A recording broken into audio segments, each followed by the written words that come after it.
Even for cookies, even for goodies, sweeties. Put your thing in green.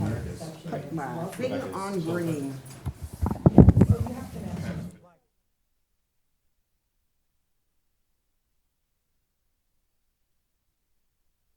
color fossil, but we call it pop. And we use the big yellow. 6:30. Thank you. I like it. No, it's December 16th, and he's having a meeting, so. December 16th. Let's call the meeting to order at 6:30 PM. First up on the agenda, we have a CPA update presentation from Stuart Saganor from Community Preservation Coalition. Stuart, thanks for coming. Appreciate it. Happy to be here. Adam, it might help if folks tell me what board they're from. I've met all you now, but I forgot to ask what board. That really is helpful, actually. Sure, I'll start. I'm on the Okay. Finance Board. Finance. Okay, great. No. Board of Selectmen, Okay, Housing Authority. excellent. Open spaces? So you have an open space committee in town. Okay, great. Planning. Planning board. Affordable housing. Conservation. What board At do you large, probably. represent? Oh, I'm sorry. Probably not large, I'm guessing. Historical Commission. Oh, historic, okay. And so you're missing probably an my hearing at-large representative? Oh, yeah, he's out tonight. He's from- at-large. No. He's, Patrick is, Rec Committee. rec committee. Okay, so you filled all 9 seats with different boards. You don't have any just at-large appointees. Everyone's from some board. Correct. Yeah, great. Yeah, terrific. All right, well, thanks for having me. I love coming to Groveland because I live in Boxford, and this is the closest town I've ever had to go to, which is wonderful. Unless maybe Georgetown, but Georgetown asked to come do a presentation. But I've lived in Boxford for a long, long time and was chair of my CPC when CPA was passed in 2000. We were one of the first towns to pass it, and I was chair for 5 years and then took the job at the Community Preservation Coalition in 2006. So I've been doing CPA for quite a long time, and I think it's a really amazing, terrific program. And I'd like to give you a little preview of some of the things that are happening with CPA at a high level, and also do some discussion on best practices, allowable uses of CPA funds, which is probably 80% of the questions we get on our technical assistance hotline or through email is about allowable uses. So we'll talk about that, and then we'll have time for questions. Adam, if it's okay with you, I'd love to do the presentation interactively. If folks have questions along the way, you just jump right in. Is that okay with everybody? That's fine. Okay, great. It's, there's a lot of material, and I think it probably works better that way. So feel free to just chime in with questions along the way. So first, I'll tell you a little bit about my organization, the Community Preservation Coalition that I work for. CPA has, for lack of a better term, us as a municipal trade association. Really, every board, Mike, you're on CONSCOM, you have MACC, Massachusetts Association of CONSCOMs. Select Board has, MMA, planning. Every board has an organization that does advocacy and training and education, and that's us. And we're that board, we're that organization for CPC boards and committees, and really all 200 towns that have CPA. We're a nonprofit based in Boston, but we're really just a combobulation of all these nonprofits that founded us back in 2000. It actually dates back to 1990 when all these organizations started working on CPA at the state level. It took about a decade for CPA to pass through the legislature. We are inside the offices of this organization here, the Trust for Public Land. We've been there for quite a while. Before that, I think we were at CHAPA, and they passed us off to Preservation Massachusetts, but we've been inside TPL's offices for a long time, which is great because they're right near Beacon Hill. They're right on Beacon Hill, so it's really helpful. And then we have a steering committee that guides our operations, which includes folks from these organizations, as well as we have 8 folks who sit on our steering committee who are from local CPCs across the state. So from time to time, you'll hear about vacant seats on our steering committee, and we welcome folks from local CPCs to join our board and talk about the things that the coalition does. And This is a list of some of the things that we do. I think probably the two that are most valuable to the 200 CPA communities would be our technical assistance. We answer about probably 4,000 or so questions every year on CPA, whether through email or telephone, so you can feel free to pick up the phone, anyone in town. It's not just the chair or the vice chair or just the CPC. We get calls from assessors and town lawyers and select board people all the time. So anyone has a question on CPA, we're happy to help them. Our website, any of you familiar with our website, communitypreservation.org? I'm going to talk a little bit about it tonight because it really is your go-to spot for CPA information. We publish a newsletter. We don't bombard you with it a lot. As a matter of fact, there is an issue going out this week, maybe every 6 to 8 weeks or so with CPA news. We help communities adopt CPA if they're interested, and then run workshops and trainings and conferences and webinars like this one here tonight. I do always like to talk about the funding of our organization because people usually are interested to know where the funding comes from. And by and large, 80% of our funding comes from dues that community preservation committees voluntarily pay to our organization to join as a member. And we're grateful that 99.9% of all CPA communities in the state have joined the coalition and felt the services we provide are useful. And we appreciate your membership for quite a long time now. I'll also mention that, yes. What's the dues cost on that? So it's a sliding scale. We actually copied the MACC model 20 years ago when we set it up. So it's based on the size of your local surcharge. So there's 10 different categories. So Boston, which is the biggest CPA community, pays the most, and Gosnold, which is the smallest community, they pay, I think, $200 a year, and then everyone else scales in between. I don't know exactly where you fall on that scale. What's your local surcharge? Do you know how much money you get from CPA every year? I think our dues is like $700.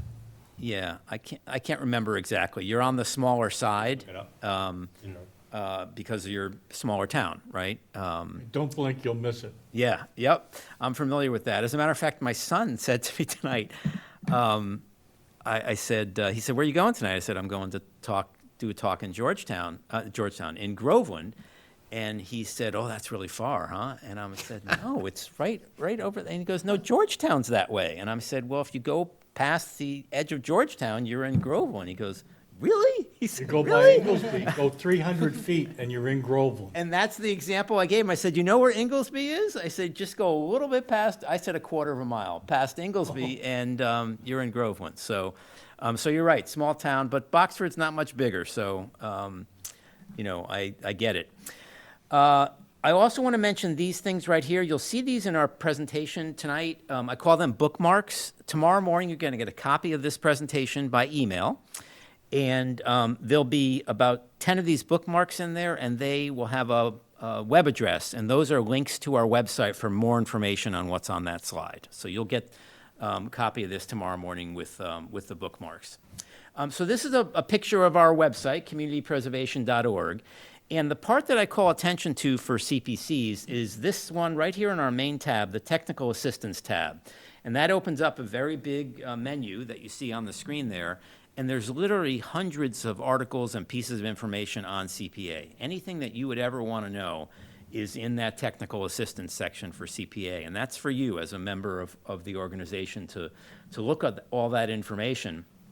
And I don't know if we've ever taken anything off the website. We constantly update it and add new information. But if you are new to CPA, I would highly suggest this is a place to start and read a little bit more about the program and the best practices.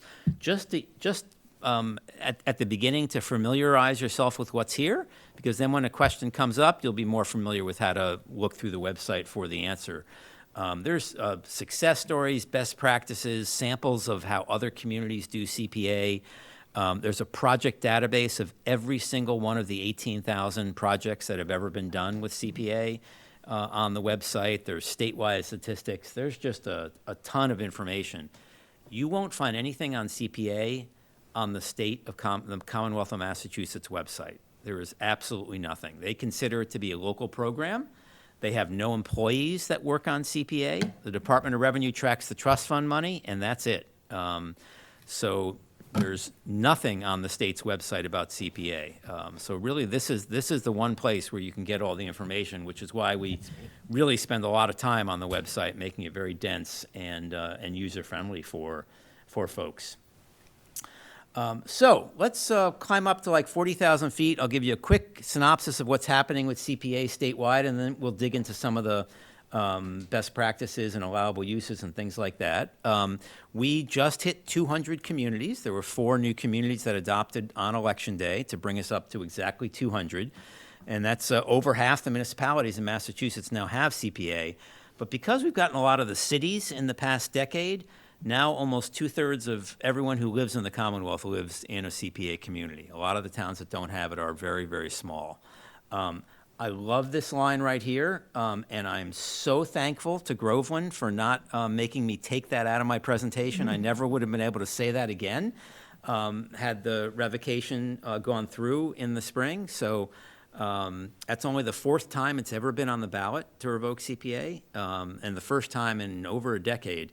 There was Northampton, Sturbridge, and Hingham were the other 3 that where it got to the ballot, and all 3, just like yours, the voters said, no, we want to keep paying this tax. It's small, and we see the benefits of it.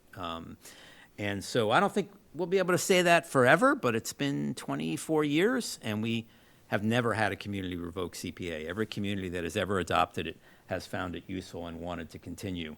So there's the map of CPA in the state. The yellow stars are the communities that had CPA on the ballot in November, and the 4 that are highlighted in yellow, Swampscott, Townsend, Winchester, and Sheffield, are the 4 that passed it. This was an unusual election. Usually, especially on the presidential ballot, about 3/4 of the towns that will try to adopt CPA on a presidential ballot will pass. In the first 24 years, that's been the experience. And this time we only had 4 pass and 7 failed. So quite unusual. Not quite sure exactly what the issue was this time around. I think I can speculate a little bit. I think when you get to 200 communities, the ones that are left might not be a good match for CPA. It gets a little bit harder. The ones that were obvious matches have probably all passed by now.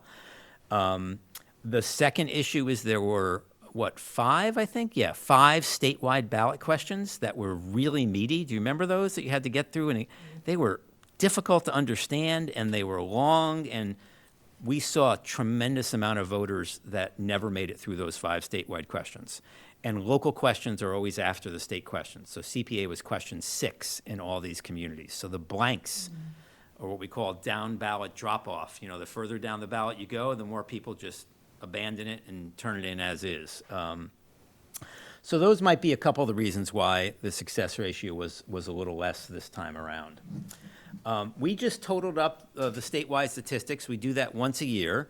You folks actually enter your projects every summer in the CPA database. Do you know who does that? Is it someone on the committee? Usually that does it, but it might be someone in town hall. The Town CP3? administrator. The town administrator does it. Okay, great. So she, after town meeting, enters your projects in a state database. And there's about 50 questions that are asked about each project. And we display that website, that data on our website, so you can dig into any project. You can sort it. You could slice and dice it. Say, show me every community that passed a town hall rehabilitation in 2017. And it'll display that information. Anything you want to know, in any way you want to slice it, keyword searches and that sort of thing. Believe it or not, CPA has raised $3.4 billion since the beginning of 2000. So it's a sleeper. You know, not many people outside of, you walk around town and ask people if they know what CPA is. You know, you might not get it. You might get a lot of blank stares. But yet $3.4 billion is not an insignificant amount of money, especially since it's restricted to just 4 uses. So it's been terrifically successful. Historic preservation is definitely the most popular category in terms of numbers of projects. Not really for the money. The money rolls up kind of evenly statewide between all the different categories, but historic projects tend to be a little smaller. So we've seen a lot of appropriations for historic projects. closing in on $40,000 acres of open space having been protected, and I think you've bought some parcels in the past of open space. Outdoor recreation is definitely the fastest growing category of CPA. About a decade ago, there were changes made that made it easier to rehabilitate your existing parks and playgrounds and athletic fields. And a lot of communities have been playing catch up on a lot of deferred recreational amenities. So that's definitely the hottest category. In 2012, when the legislature made those changes, we worked with them on it for 5 years, there were probably only 500 projects in the first dozen years of CPA, and the rest have all come in since then. Yeah, This question on the $3.4 billion that's raised, yeah. is that what the municipalities raised as well as what the match was? Correct. It's both sources totaled together. How do you determine how much each municipality receives on the match? So we're not the ones that determine that because we're not a state agency. The Department of Revenue does that every November. You guys just got your check about 2 weeks ago, or no, about a month ago.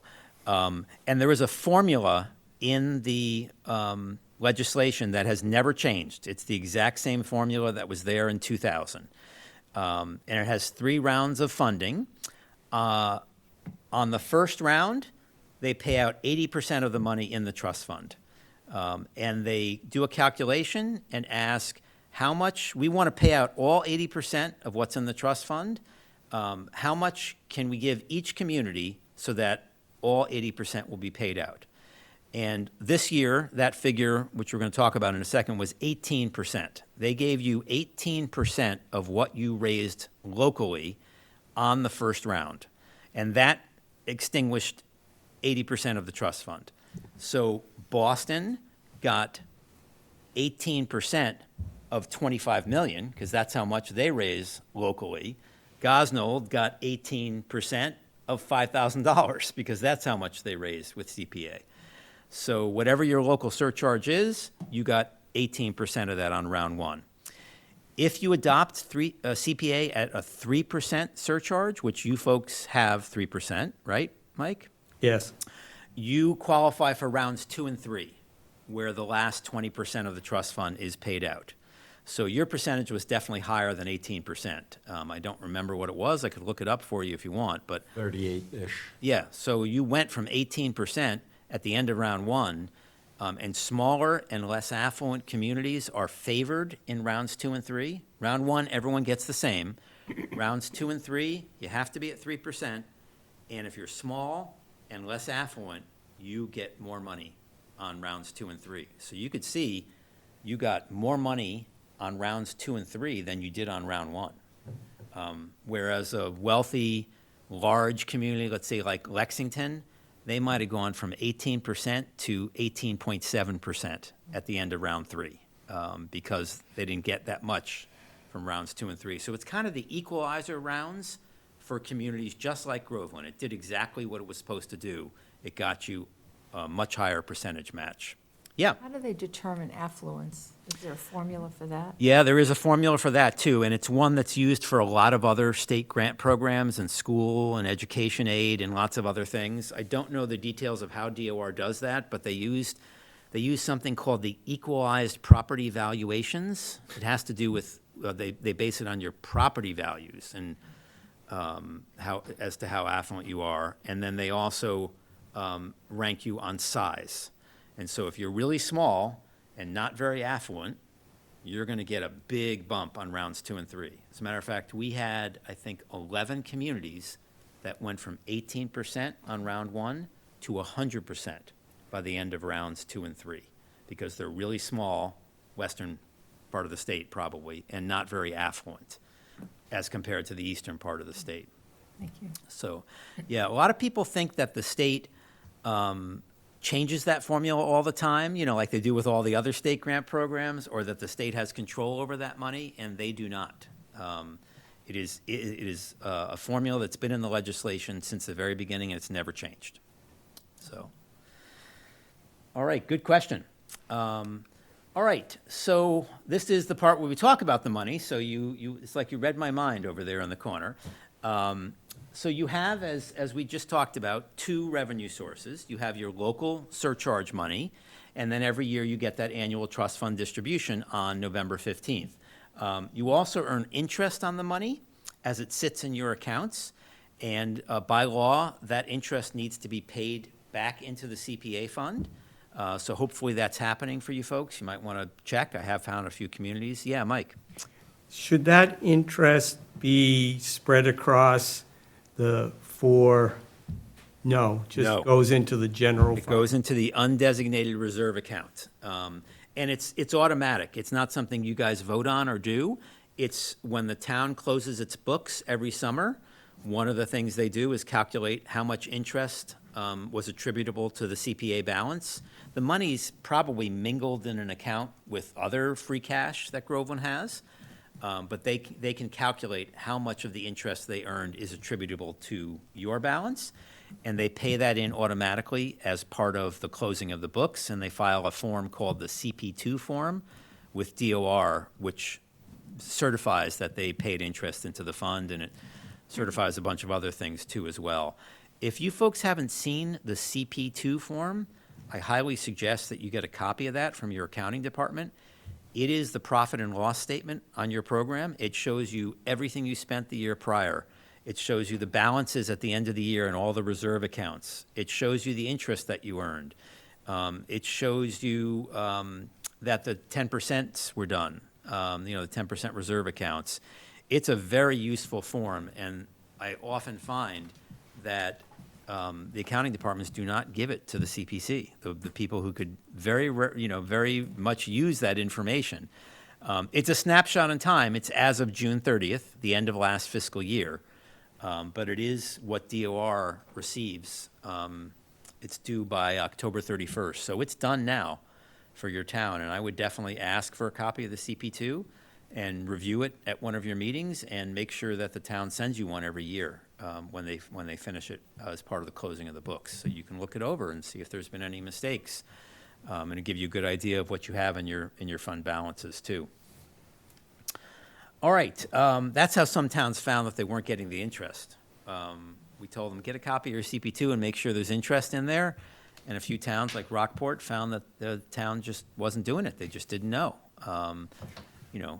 Everyone's human and mistakes are made, but there was no way they were going to get that 5 years' worth of interest back. That money was already gone and spent. It was spent to pave a road, or it was spent to buy a book at school, but it wasn't coming back to the CPC.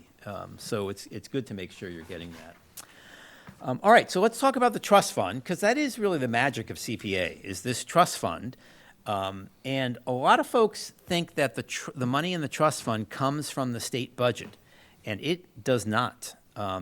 It comes from a fee that the legislature created on every document that is filed at the Registry of Deeds. So all across the state, at all 26 registries, when you go in with a piece of paper to file something, whether it's a declaration of trust, a mortgage, a deed, an order of conditions that Mike and the CONSCOM gave you for your new deck, and you have to record that at the registry, all those documents have a price to record them with the state. Most of the money goes to the state's general fund, but $50 of every document goes to the CPA trust fund. And it is a true trust fund. It is collected at the window of the registry, and it goes right to the state treasurer, who deposits it in the CPA trust fund. The only thing statutorily the state can do with that money is pay it out as a match to the 200 CPA communities on November 15th. The legislature would have to change the law to do anything else with that money. It is not even subject to appropriation by the legislature. So it's an amazing funding source. Every other program in the state would love to have a funding source like this. Most of the other programs have to go with, hat in their hand every year up to the legislature and, ask for a piece of the budget and go through that 6-month budgeting process, and hopefully, they'll come out with some money, but a lot of times, they don't, or they come out with less. CPA is automatic and guaranteed. The exact amount is not guaranteed because it's based on what happens at the registry, but you will get a match every year from that trust fund, and that's a really powerful benefit to CPA. All right, so the trust fund, unfortunately, is at a little bit of an ebb. In the beginning, when you first passed CPA, you were getting a 100% match because the communities in the program were far and few between, and they were small. So there was plenty of money in the trust fund to pay out 100%. This year, it was 18%. DOR gives an estimate every spring. They thought it was going to be 14%. The trust fund did a little better in the second half of the year. Real estate market came back just a little bit. Interest rates going down helps the trust fund as well because people start refinancing and they have to file those refinancings at the registry. So as interest rates go down, I think the trust fund's going to go up. There's been no refinance activity the past 3-4 years as interest rates have been really high. But when that comes down, I think that's going to goose the trust fund a little bit. We unfortunately, like I said, it's at a little bit of an ebb. And the 18% was the second lowest ever. We had 6 new communities that qualified for a match. And occasionally, we've been able to get surplus funds from the state budget at the end of the fiscal year. The state does have a surplus most years. And I think 9 out of the last 13 years, we've been able to advocate for some extra money for CPA. It's been about $125 million over the past little over a decade. But that's hard money to get, and that takes a 6-month process, just like everyone else. It's a hat-in-hand process where you go up to the legislature starting in March, and you follow it through. And if you've been reading the newspaper, are there newspapers left, actually? If you've been reading the internet, you know that the state's doesn't have much of a surplus right now. Things are pretty tight. So there was no surplus money to goose the trust fund this year for us, and there won't be next year as well. So I think we're in for a time period here where the match is going to be a little bit lower for a while. We advocated for an increase in 2019. It took us about 8 years to get that increase. That fee at the registry used to be $20. When you passed CPA, it was a $20 fee. It's now a $50 fee because after about 8 years of advocacy work, and that's what our organization does on your behalf, we finally got the legislature in 2019 to raise it from $20 to $50, which really helped. I shudder to think where we'd be at now in terms of a match. It'd be in the single digits if we hadn't got that increase back in 2019. But it's a little early to be going back and asking for another increase now. I don't think that would be too warmly received. So I think we're going to have to rely on the real estate market coming back a little bit and a few lean years before the trust fund is a little healthier in the future. Any questions on the money piece at all? All right, so let's talk about allowable uses of CPA. There are really 2 categories of what you can do with your money. You can spend up to 5% of it every year on administrative expenses for the Community Preservation Committee, and then the rest of it you use for projects. These 2 do not mix, right? You cannot use the administrative fund to supplement a project budget later on for something that you forgot or a cost overrun in a project. And people sometimes ask, can we use the administrative fund for that? No. The administrative fund is for the expenses of running your committee. Things that you need. The dues to our organization come out of the administrative fund.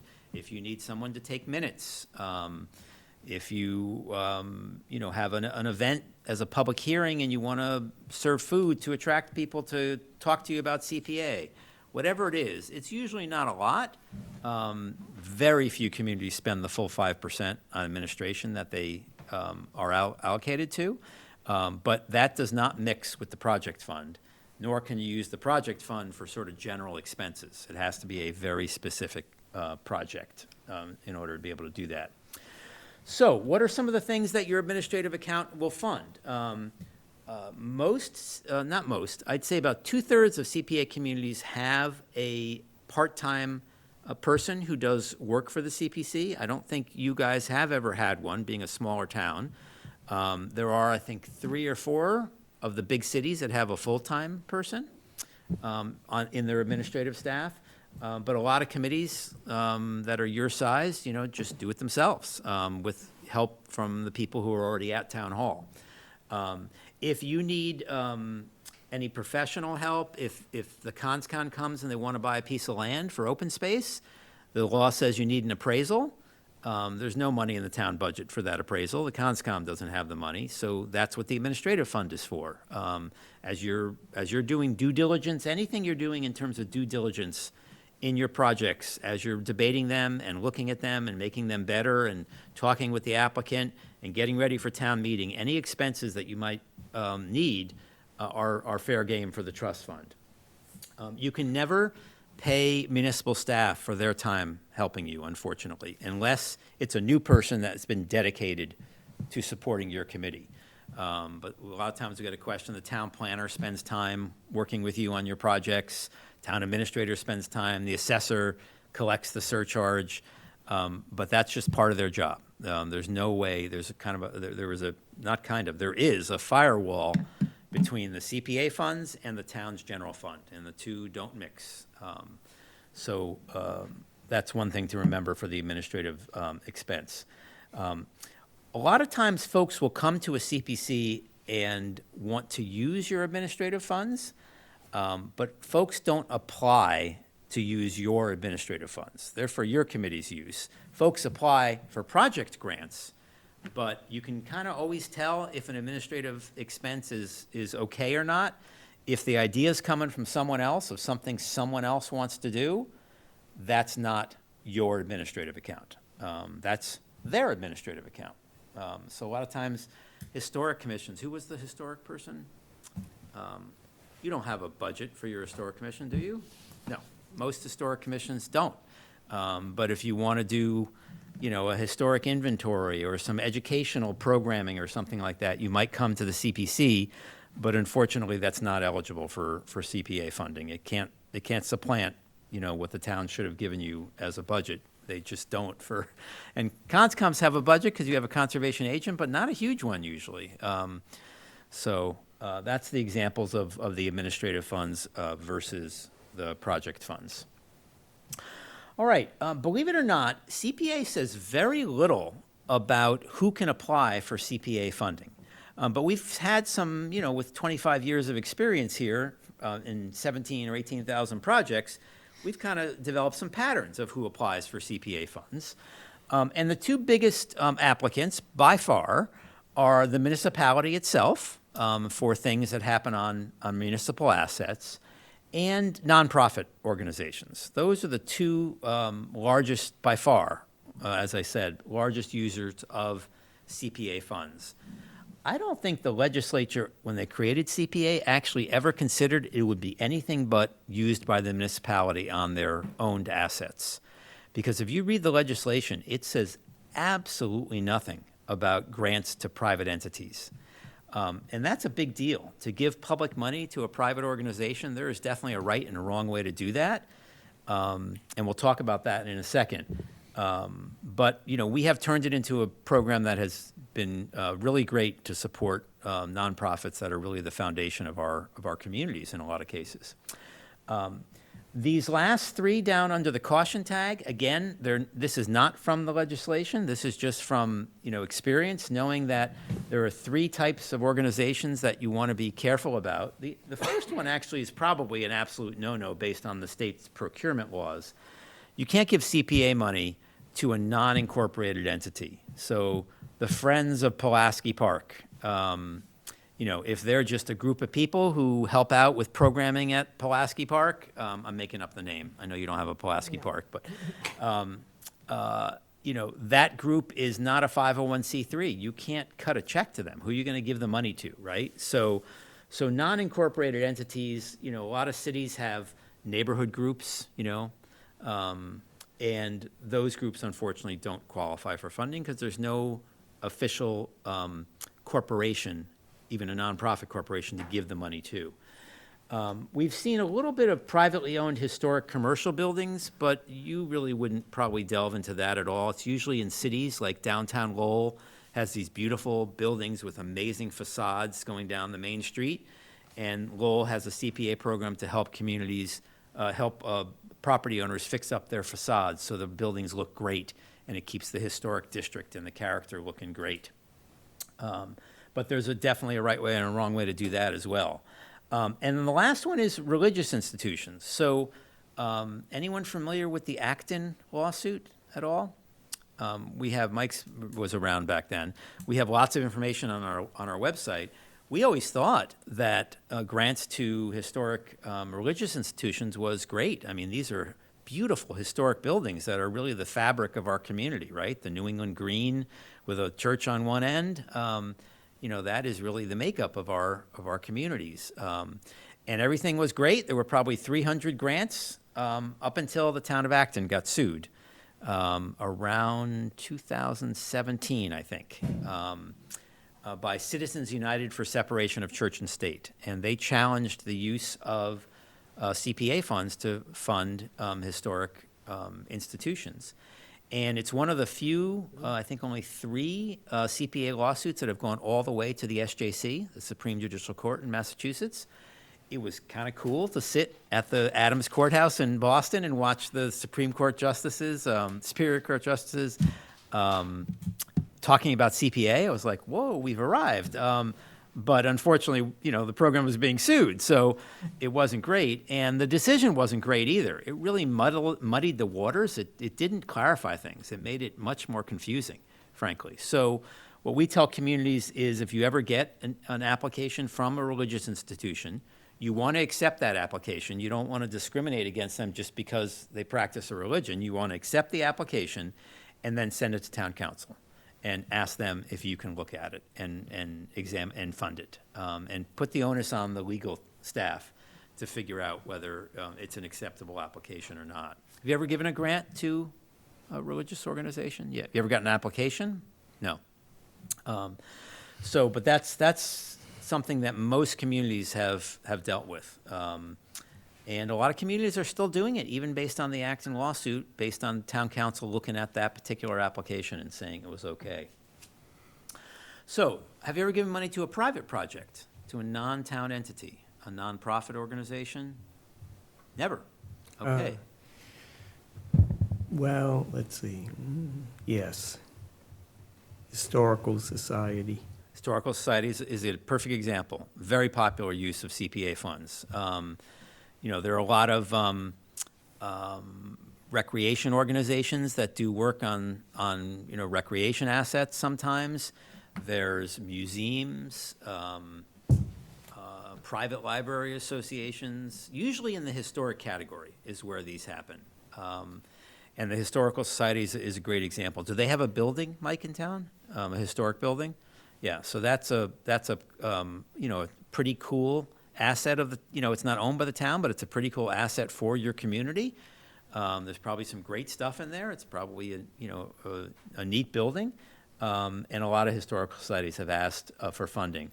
But there actually is an amendment to our state's constitution called the Anti-Aid Amendment that talks about the right and wrong way to give money to private organizations, and you have to have public benefit.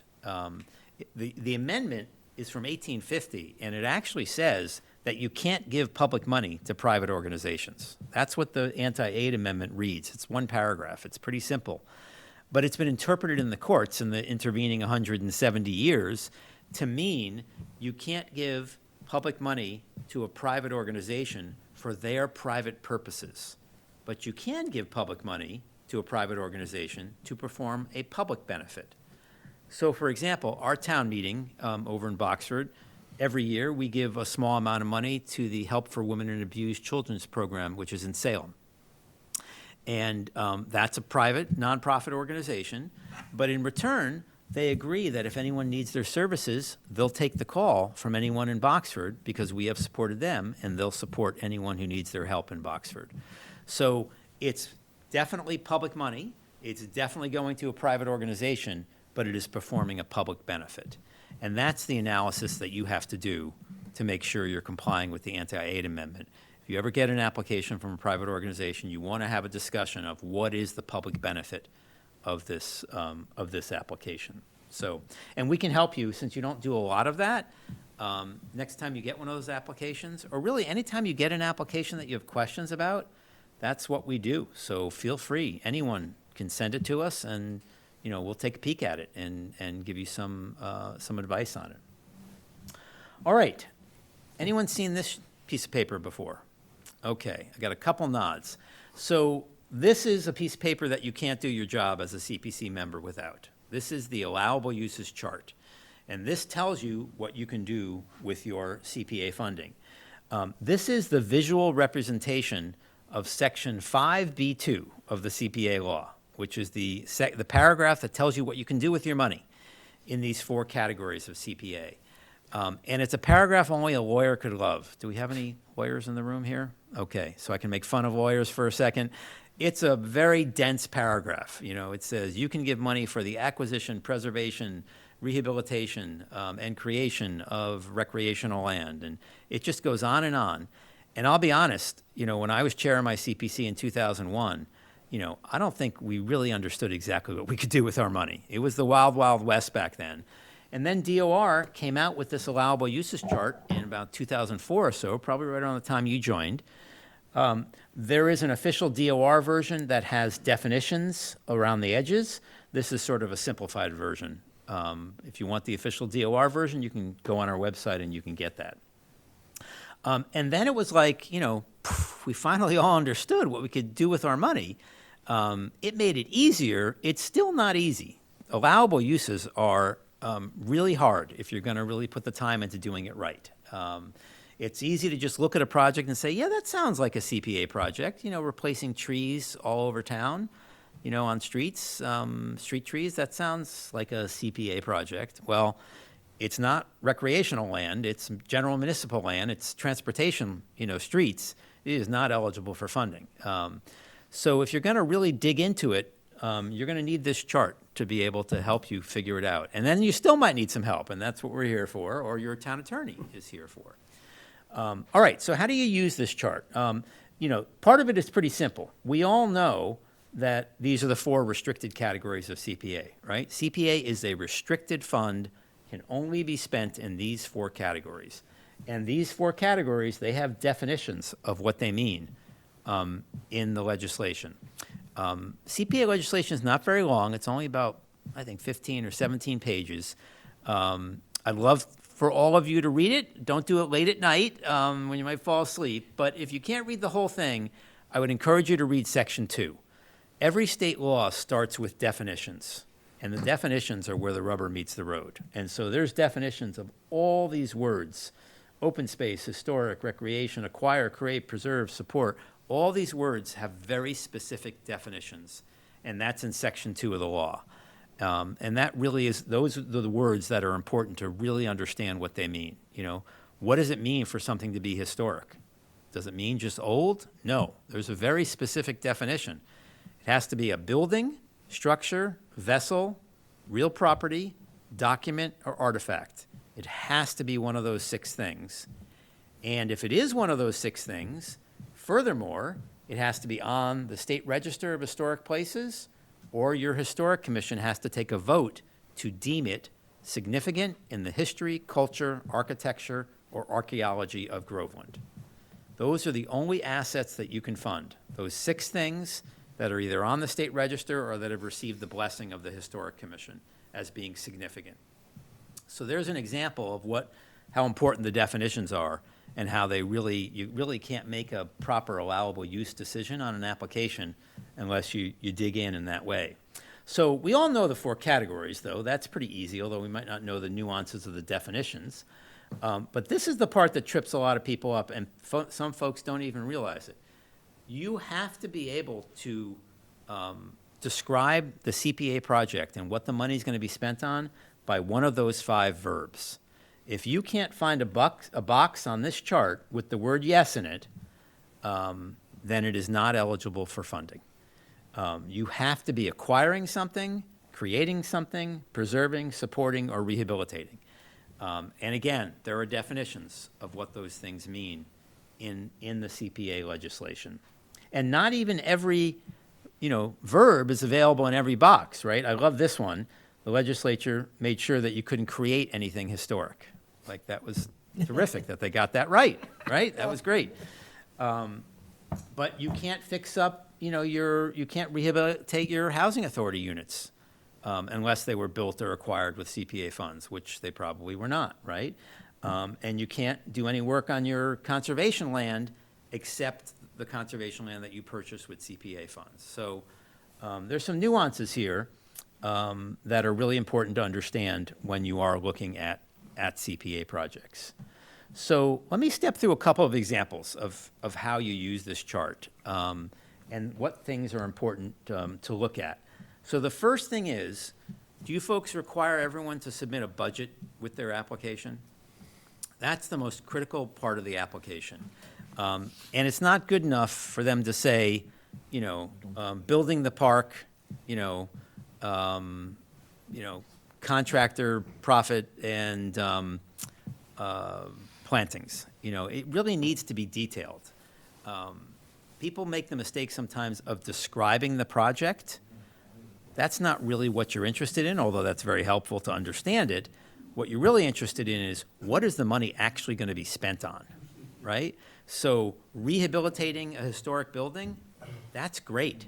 But then you dig into the budget, you find out that the budget includes new furniture for the building. Well, that has nothing to do with restoring a historic building. That's just furniture that could be moved in and out to any town building, right?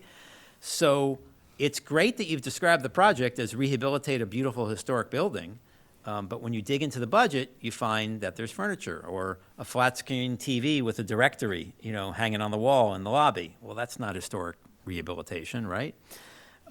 So you definitely need to look at the budget as detailed as possible and kick the application back if folks can't be detailed. It's not going to be a perfect budget, right? It's early in the game.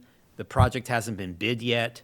So it's going to be an estimate. It's not going to be perfect, and you don't want to hold their feet to the fire on that, but you do need some detail in order to be able to determine if everything that they're asking for money for is fundable.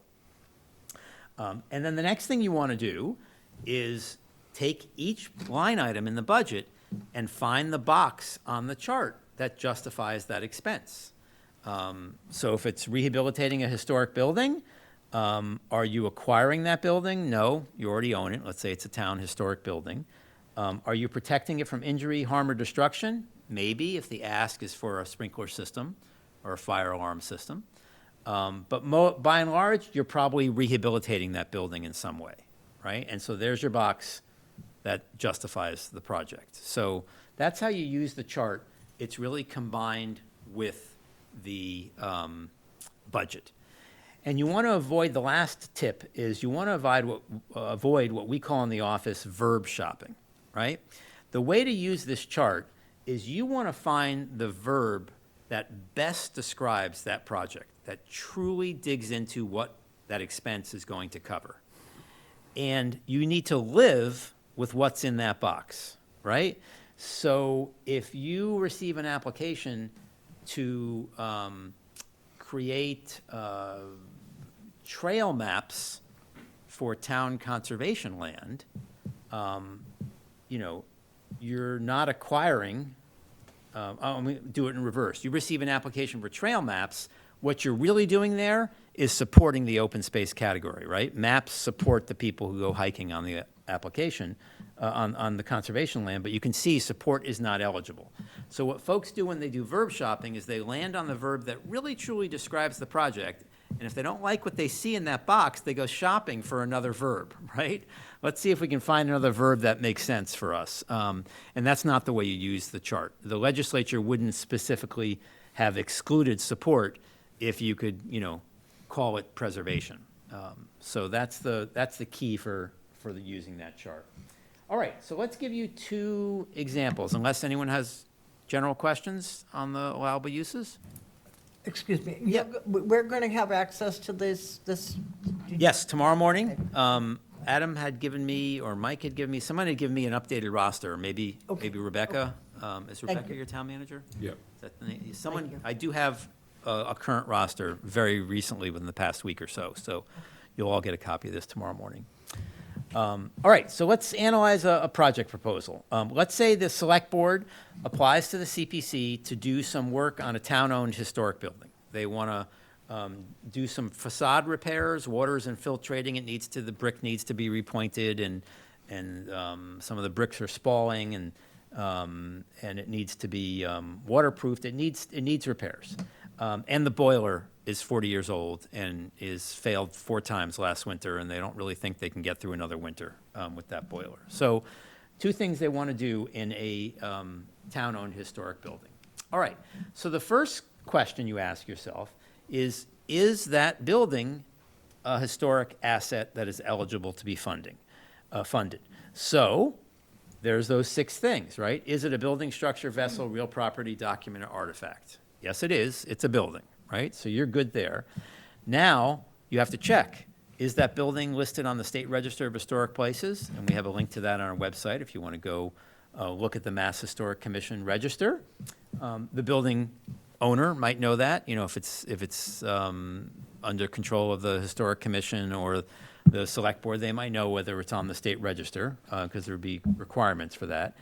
But by and large, a lot of beautiful, historic, very significant buildings are not on the register. So the next step then is that your Historic Commission has to take a vote at one of their public meetings to declare that building significant in the history, culture, architecture, or archaeology of Groveland. Doesn't have to be all 4. One of those 4 is good enough. But if you receive an application and that building is not on the register, you need to send the applicant to the Historic Commission. They need to get on the Historic Commission's agenda, and the Historic Commission has to hear the information on the history of the building and make that vote. You know, in a lot of cases, it's kind of a crossing your T and dotting your I. You know, it's pretty obvious that it's a significant historic building, but you want to cross your T's and dot your I's and be sure of that. And this is a step that a lot of towns do miss, particularly ones like Groveland and mine that have had CPA for a long time.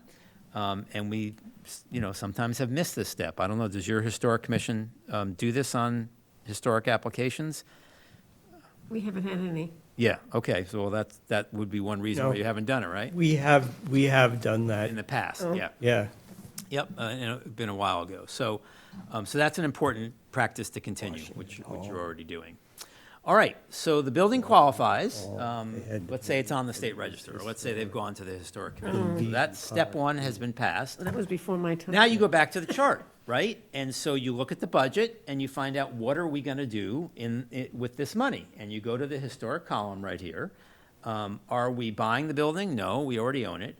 Are we protecting it from injury, harm, or destruction? That's a minor one. You don't see a lot of projects there. Maybe a roof, sprinkler system, fire alarm. Those are really the ones. By and large, 90% of the projects in this category are right here. They're rehabilitating the building in some way. You know, bringing the building back to its former glory by redoing the facade and, you know, making the heating system functional. You know, that's all rehabilitation activities in a historic building.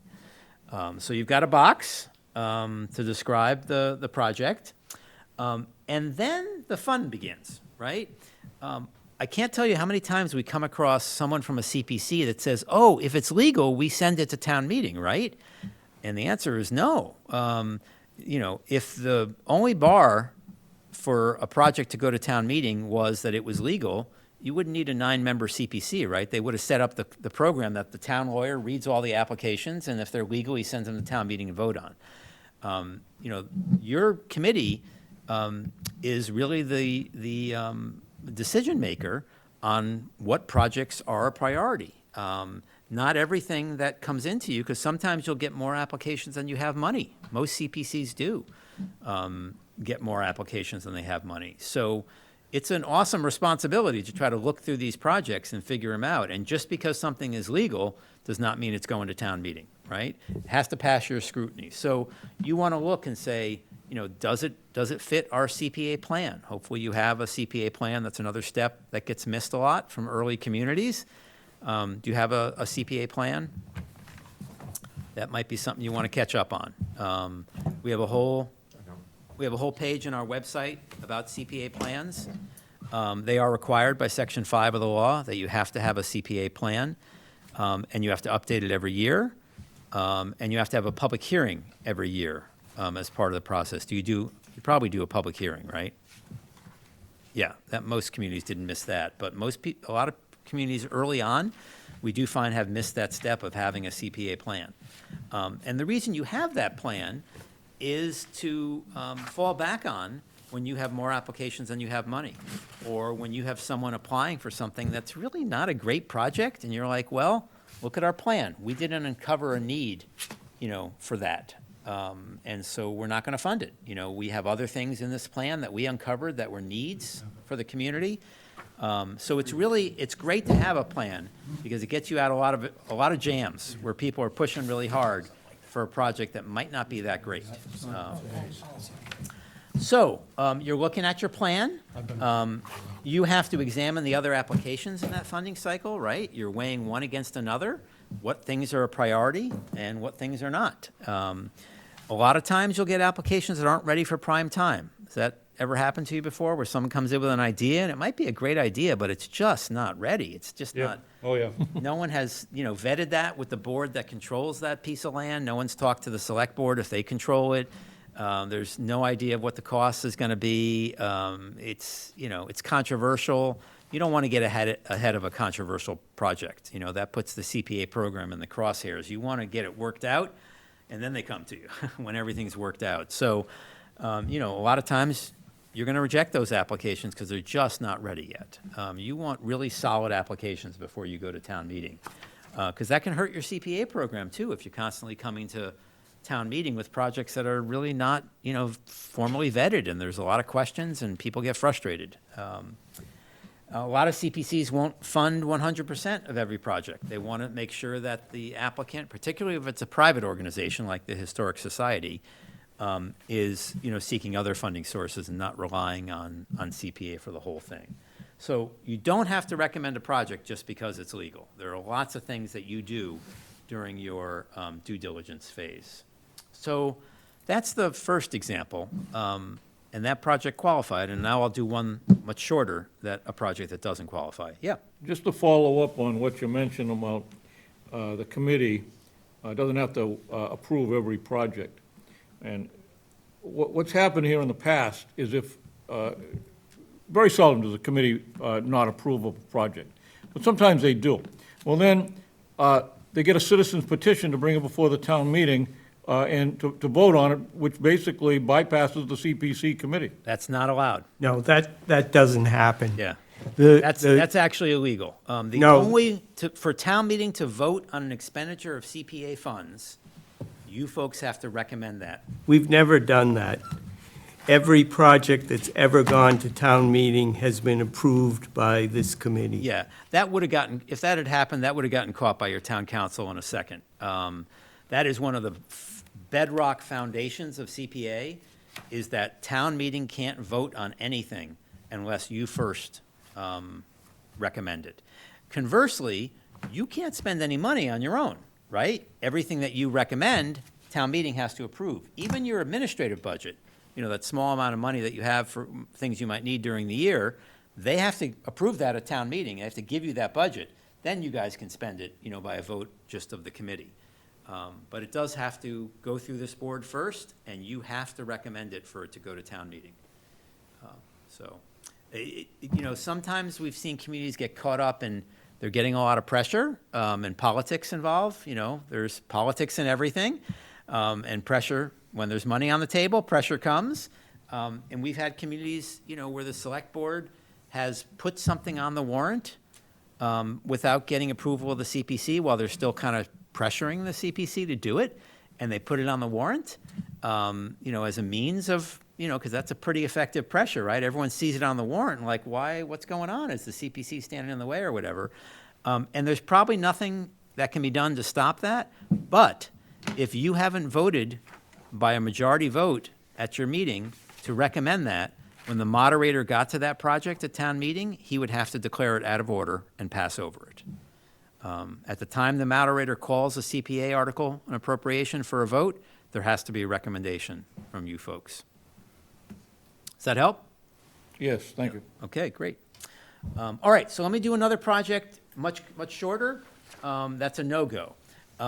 You get an application from the Historic Commission, or let's say the Historic Society. They want to do an oral history project of World War II veterans in Groveland. There are only 6 veterans left from World War II. They won't be here for very much longer. The Historic Society wants to hire a professional video production company for $20,000. Going to interview these folks, edit it into a 30-minute show. It's going to be shown on cable TV. It's going to be part of the third grade curriculum, and it's going to be on file at the library where people can take out a DVD of it. I don't know if anyone takes out DVDs anymore. It'll be online, so folks can click it and watch it.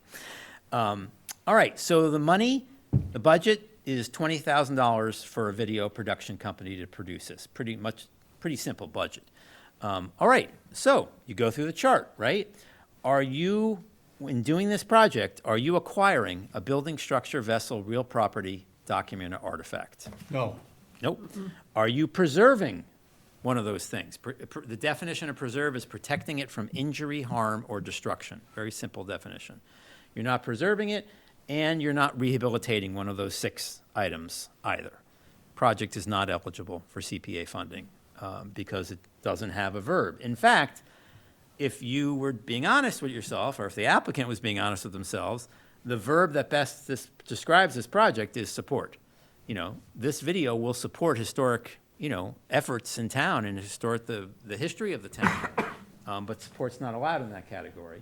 Or some folks might consider this to be creation. What are you doing with the $20,000? You're creating something brand new, a video production, and that's not allowed. So those are 2 verbs right there that might describe that project, and they both say no. All right, any questions on allowable uses? All right, so the last material I have for you tonight is a few best practices these are the things that we see most often that get questions at the coalition. So project implementation. What happens after you recommend the project and then town meeting votes to do it, right? We get tons of questions on project implementation. And guess what? The CPA legislation in those 17 pages has 0 on project implementation.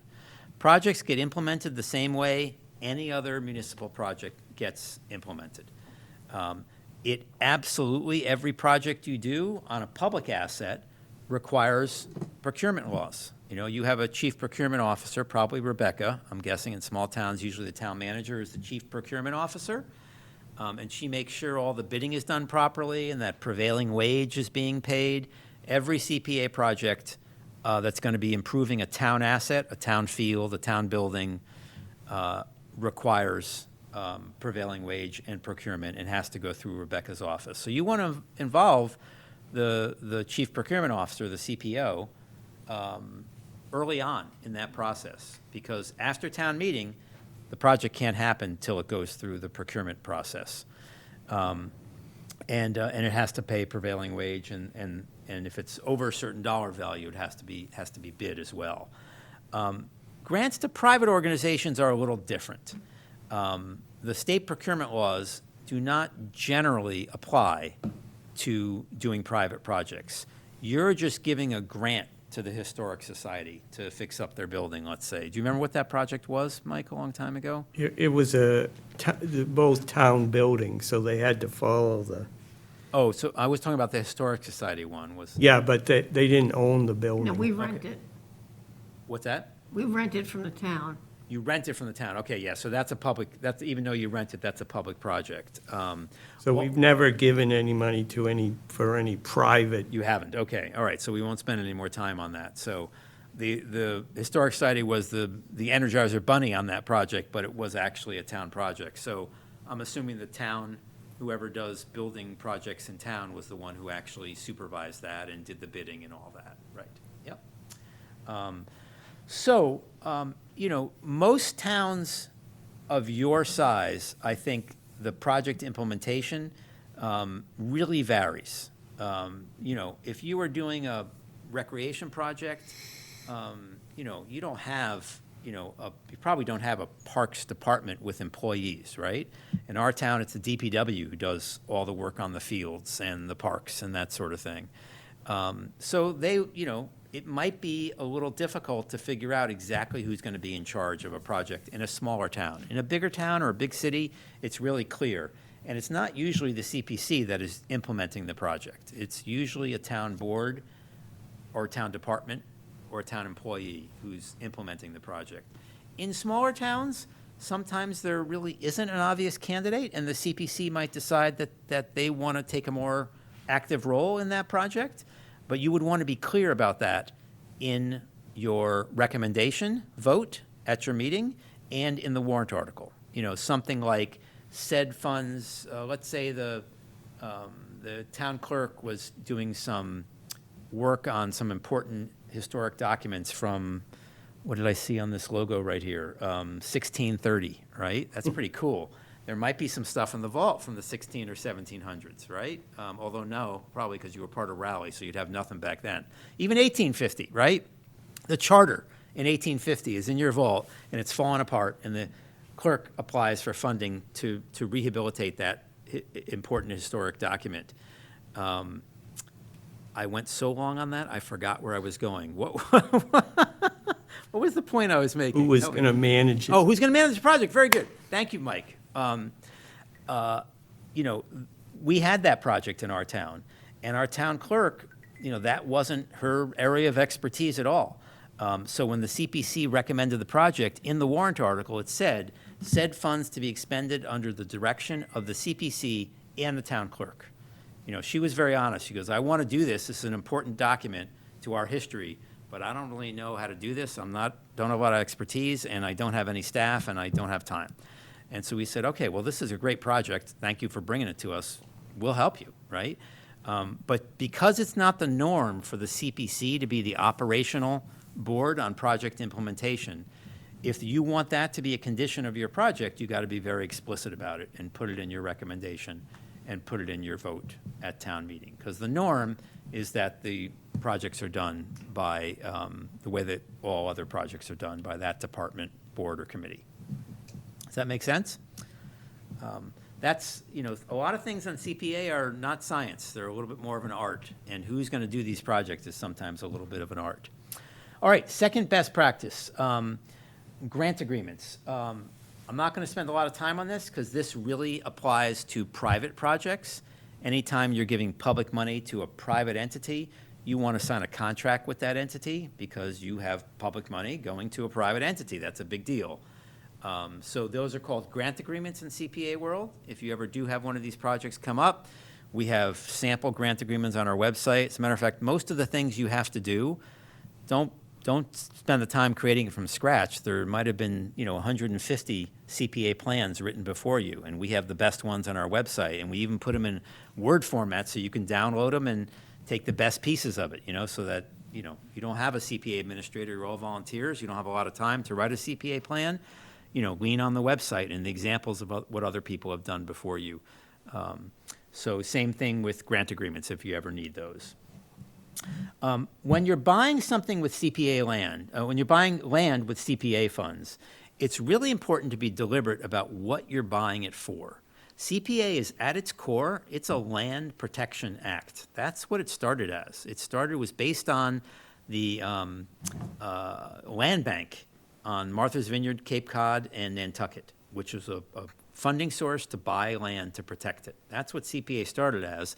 And as it went through the legislature from 1990 to 2000, all these other components were kind of added on.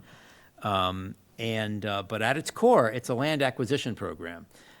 So that is, you know, one of the top categories of CPA is acquiring land for recreation, housing, acquiring historic properties if they're endangered. Some towns like to buy those.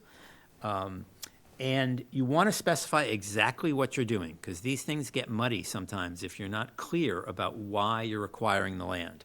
So if you're acquiring it for conservation purposes to be put underneath the CONSCOM, you need to say that. You don't want to use the term open space, because in the CPA definitions, remember I talked about Section 2? The way the legislature wrote CPA, the definition of open space includes conservation land, and it also includes skateboard parks. Right? And you don't put skateboard parks on conservation land, right? You can't dig on conservation land. You can't build structures like that. So I see communities use the words open space, and then 10 years later, Sturbridge is fighting as to whether they can put soccer fields on the land that the land trust helped the town buy with the understanding that it was going to be conservation land, right? But they used the term open space, and They didn't follow through with the conservation restriction like they should have, and 10 years later, they had a big fight on their hands as to how that land was going to be used. So you can avoid that. Remember, when you buy land, it's forever, right? Anytime you buy land with CPA, it has to be permanently protected for the reason why you bought it. You buy land for affordable housing, it has to be permanently dedicated to affordable housing. CPA is a restricted fund. You can't buy land for unrestricted uses. You have to restrict it to something. So particularly this one's tricky, is the confusion people make when they want to buy land for conservation or they want to buy land for active recreation, like a park, a playground, an athletic field, skateboard park, outdoor basketball court. Those are all great CPA projects, but you want to say for recreational purposes rather than open space or conservation. Then you'll know you can use the land the way you want to use it. Same thing for historic resources and when you're buying something for community housing as well. I mentioned this, the rule on when you buy land comes from Section 12A of the CPA legislation, and it says you have to put a permanent restriction on that land. So if you buy land or building for housing, it has to be permanently restricted. If you buy land for conservation, it gets a conservation restriction put on it. And that document, that's a piece of paper, is held by someone else other than the town. So you buy land for conservation, a local land trust or a statewide land trust or a regional land trust or the state owns that conservation restriction. And that way there's checks and balances, right? If the town 20 years from now starts dumping on that property or neighbors encroach on the property, there's someone who's every year monitoring that property, a land trust, who can enforce the terms of that conservation restriction. So if the town's going to own the land, someone else has to own the restriction. Mike? Can administrative funds be used to pay for the cost of a conservation restriction? No, but CPA funds, project funds can. Yeah, So the but if prop- you didn't include it in the, Well, that's why the best practice, it might even be one of the slides upcoming, there's only a few slides left, but the best practice is when you are buying something, be careful that you're not just asking town meeting for the money to buy it, right? If the land is $250,000, you don't want to go to town meeting and ask for a $250,000 appropriation, because there's legal fees, there's closing expenses, there's drafting a conservation restriction, there's filing fees. If you're bonding, there's all sorts of bonding expenses. So you want to get an estimate of those other related costs, and when you go to town meeting, you want to ask for $250,000 plus $35,000 for closing and other expenses, including writing the restriction. If you didn't do that and you still have to do the CR, you probably could go back to town meeting and ask for an appropriation just for the CR and call it the second part of an acquisition. You know, it's required by the law when you buy land, so you forgot to put it in the middle.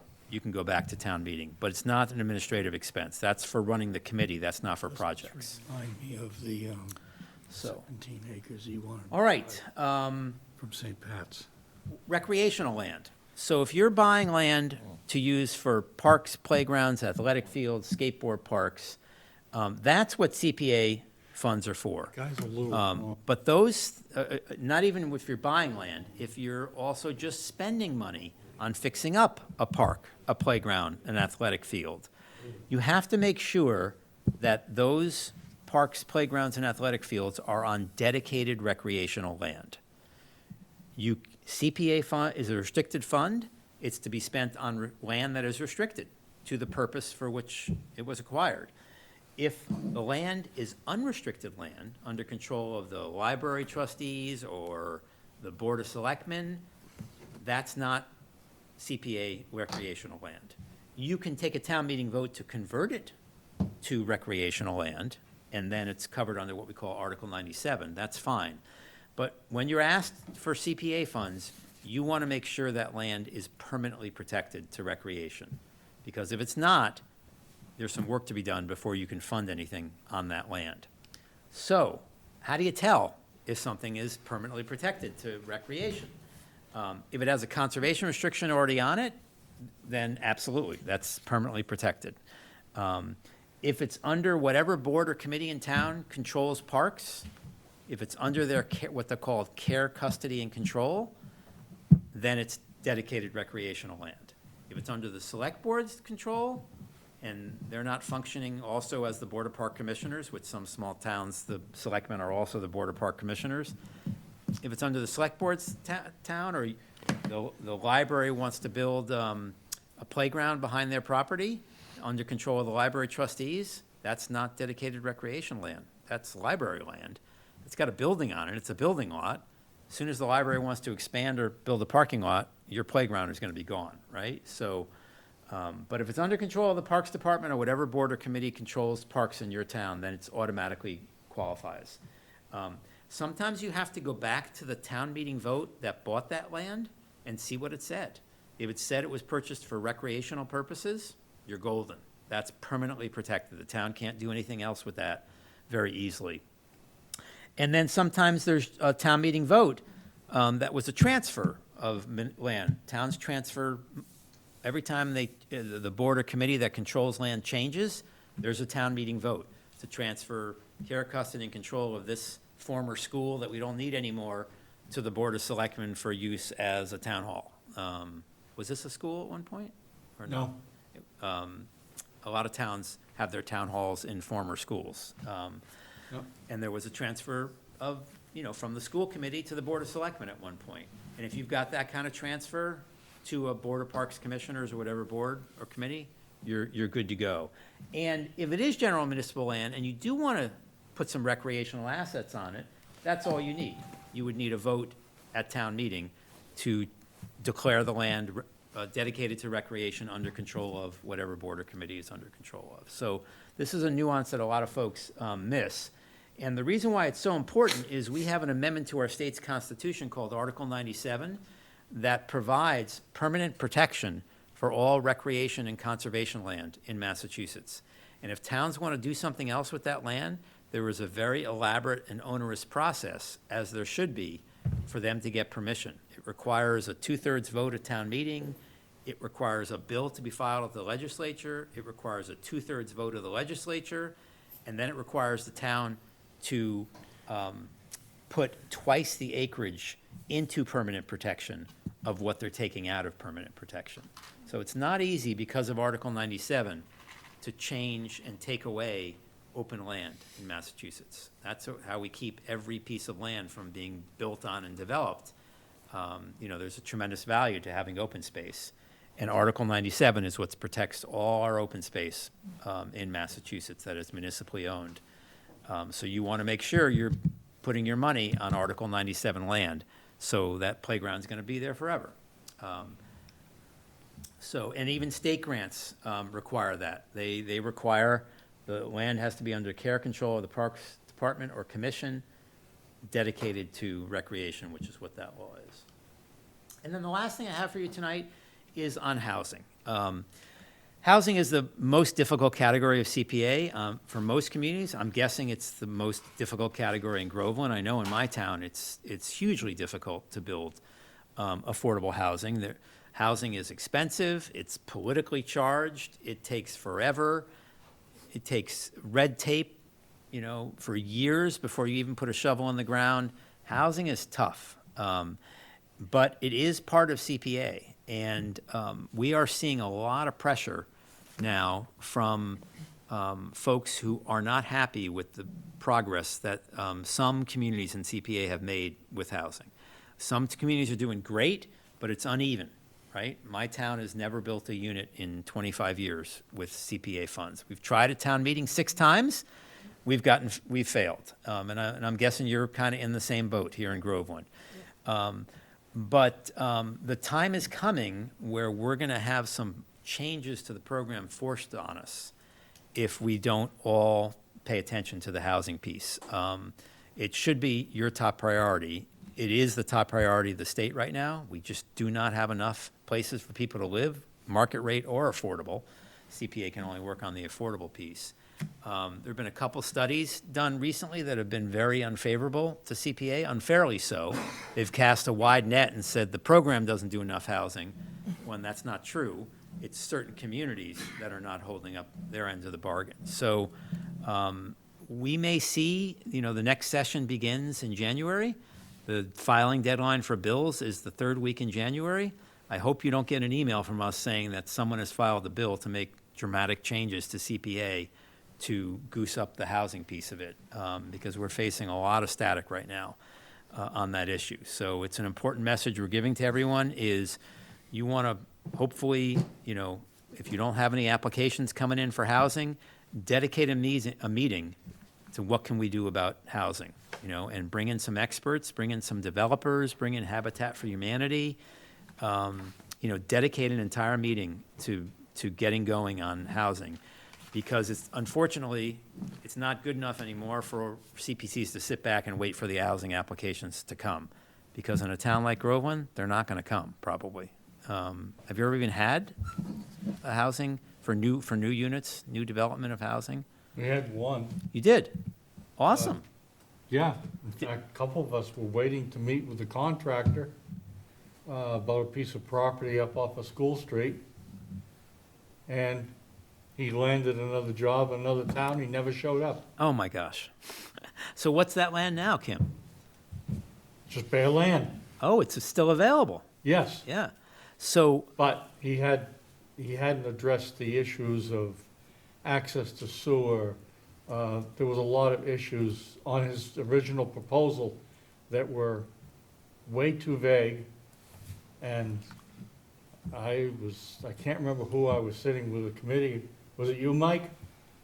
No, I don't think so. It was basically a bunch of apartments up on the right side where, on School Street. And, yeah, that sounds like we had the meeting registered here on the board, and they never Yeah. showed up. So a good example of a kind of a not ready for prime time kind of project, right? It really wasn't well thought out or fully formed in his He had a mind. budget and everything else, but Yeah. evidently he landed a project in another town that So who owns that land, Kim? I honestly don't have an answer for. Yeah. So, a piece of land like that, might be a good opportunity. But it's going to take some effort, on the part of the town to go out and talk to developers, talk to community development corporations. There's a great nonprofit in Beverly called Harbor Lights, and they've been working with a lot of CPA communities that are similar to Groveland, like Hamilton and Wenham. They also build housing in Beverly too, but they've done developments in Hamilton and Wenham, which are not that dissimilar, mostly single-family homes, small towns. So it'll take some effort, but to call Harbor Lights and say, hey, come in and talk to us. Andrew DeFranza is the executive director. Come in and talk to us, and come an hour early, and I'm going to, Kim's going to take you up to School Street, and he's going to show you a piece of land that might be available, But those things are probably not going to drop in your lap in a town like Groveland. I know we've never received in Boxford a housing application, ever, not one. The 6 times we've gone in front of town meeting, Remember the Walter? we were working with Habitat and we were doing other things, the CPC was initiating those.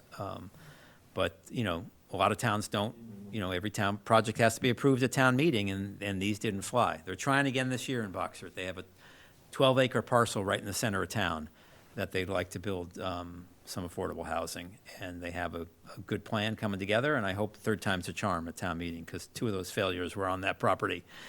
But we purchased it for CPA funds. So, you have to be intentional about that. And I am sort of getting the word out that I think we're headed towards some static at the legislature on the housing issue, unless we can do a little better in some of the communities that have not done a ton of housing with CPA. So that's what I have for you tonight. I hope that was helpful. Any other questions at all? No, thank you. Picked up a few Thank you very much. items that we could improve on. All right, great. So I'll get this, yeah. Did you say that all CPA funding for housing has to be affordable?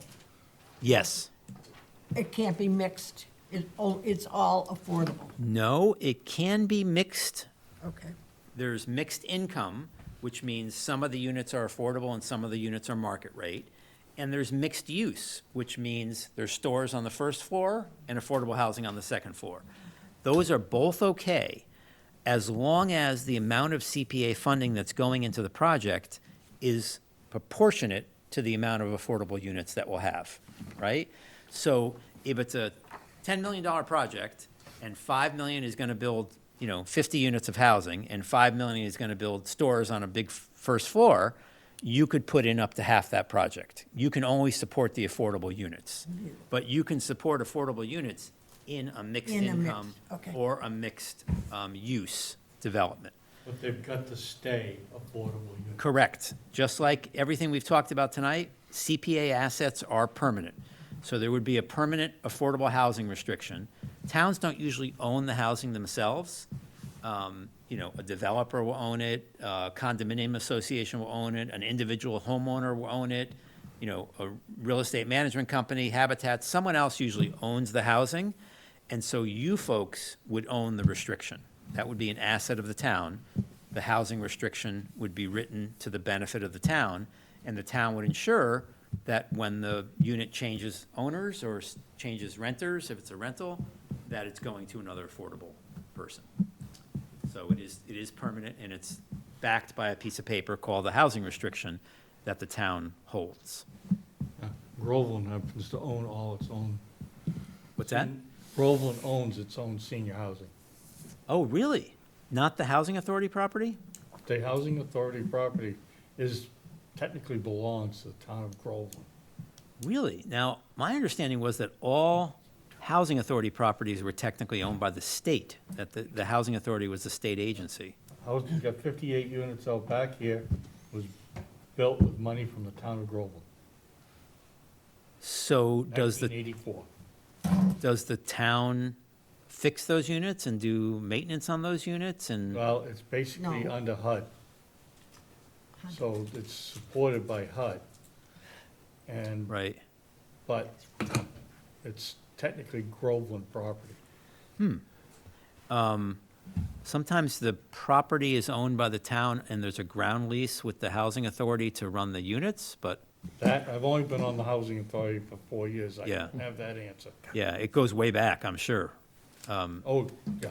Those units have been there for a while. It's great that you have those units, because most towns don't have that. We don't have anything like that in our town, so.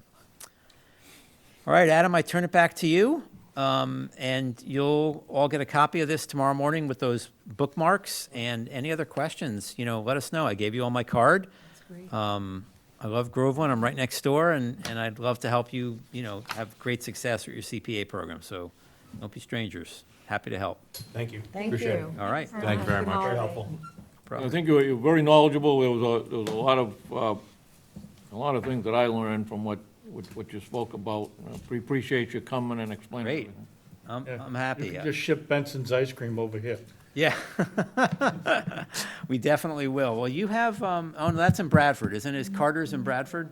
Yep. Carter's is in Bradford. You don't have an ice cream shop in, We got ice cream shops. Oh, you do? Don't want to upset the Jeff and Maria folk. No. Oh, Right. is that in Groveland? Jeff and Mraz, well, Oh, that's great. Yeah. They, I like them because they carry Richardson's, yes. but not everyone carries Death by Chocolate. Anyone had Death by Chocolate? It's a Richardson's flavor. It is the greatest single flavor of ice cream we have ever had. My entire family, my wife, my 2 kids, we are just Death by Chocolate aficionados, and Jeff and Maria's carries that. Have you had the peanut butter wizard? I have I not. understand that that's almost, Ooh, I'm a big peanut butter Cult guy, too. favorite. Benson's has a double chocolate fudge. Yeah, It's good. That can be addicting. Yep. Is Jeff and Maria's open in the winter? No, I didn't think so. Yeah. All right. Thank you very much. thank you. Thank you, sir. Thank you. Appreciate it. Death by chocolate next time I come back. That'd be worth another meeting. All right. Now we get to move on to the real fun meat and potato stuff. All right, so first up after Stuart, we have the CPC Administrator job description. I know we had talked about this at previous meetings, and we were looking for the town administrator to weigh in. Yeah. She's unable to make these meetings. She's offered to communicate through memos like we saw at the last meeting with all the project updates and whatnot. I'm fine with that. If push comes to shove, we can have Annie sit in for her, if we decide that that is needed. But I'm fine with the memos if you guys are fine with the memos. Yep.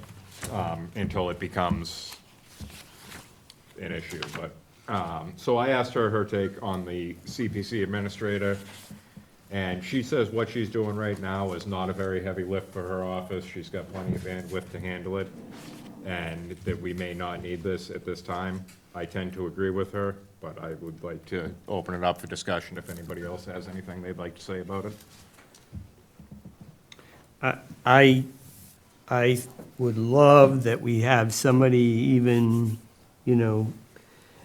10 hours a week for our busy season, from October to May or something like that, where there's a lot of stuff going on.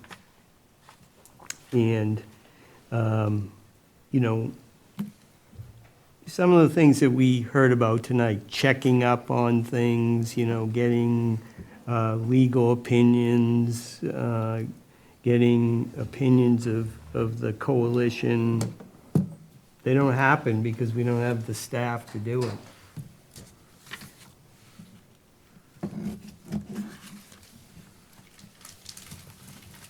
I think the biggest reason why we don't have somebody is because it has to be a standalone job. It can't be part-time something and part-time CPC. Right, can't hold any other town positions. Right, right. So that, makes it difficult to find somebody, say, for 10 hours a week or, part-time, part year or whatever. Have we ever looked at the possibility of doing something with, I don't know, an educational institution that has public policy or governmental relations or something that might? Some sort of like internship, Yeah, perhaps? or someone looking for a part-time job, but they're an adult and they are, there's some connection to There's a what lot we're of looking people, for. there's a lot of people who like to work from home, and 10 hours a week would be a great Yeah, You know, it might be enticing. part-time job.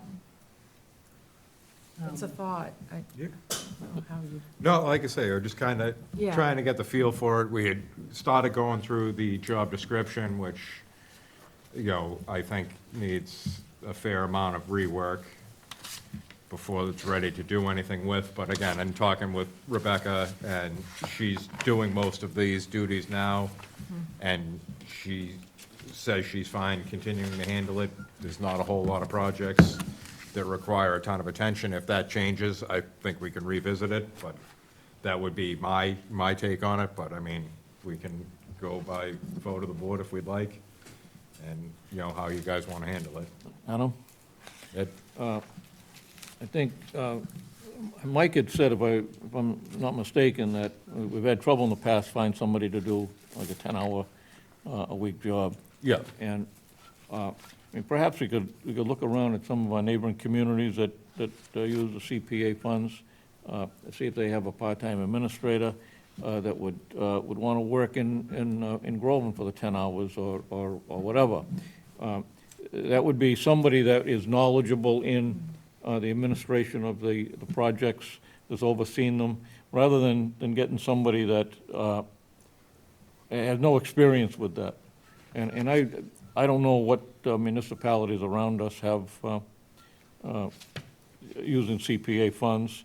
As mentioned in, by Stuart earlier, Boxford and Georgetown are two of them.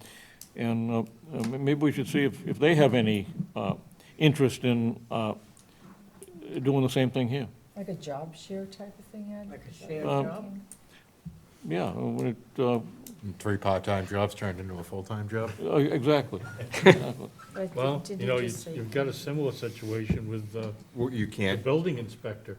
He Right. spends so many days a week in West Newbury and so many days a week in Oh. Groveland. no, like I say, I agree there's a bunch of different ways we can look at it. I'm kind of juggling the need for it.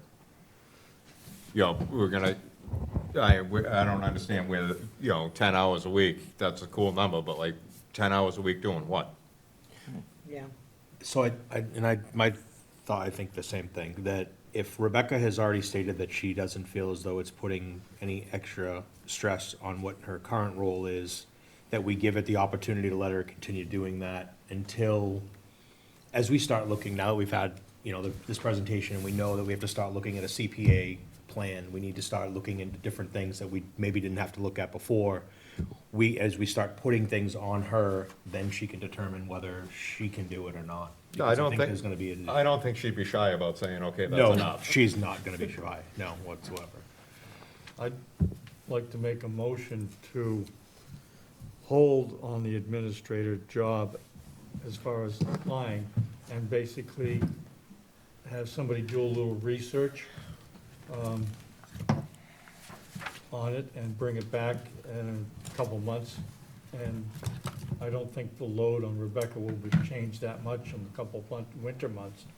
And then maybe present it again when found out about, I think West Newbury was community preservation, Georgetown, Boxford, and maybe even Merrimack, Mass.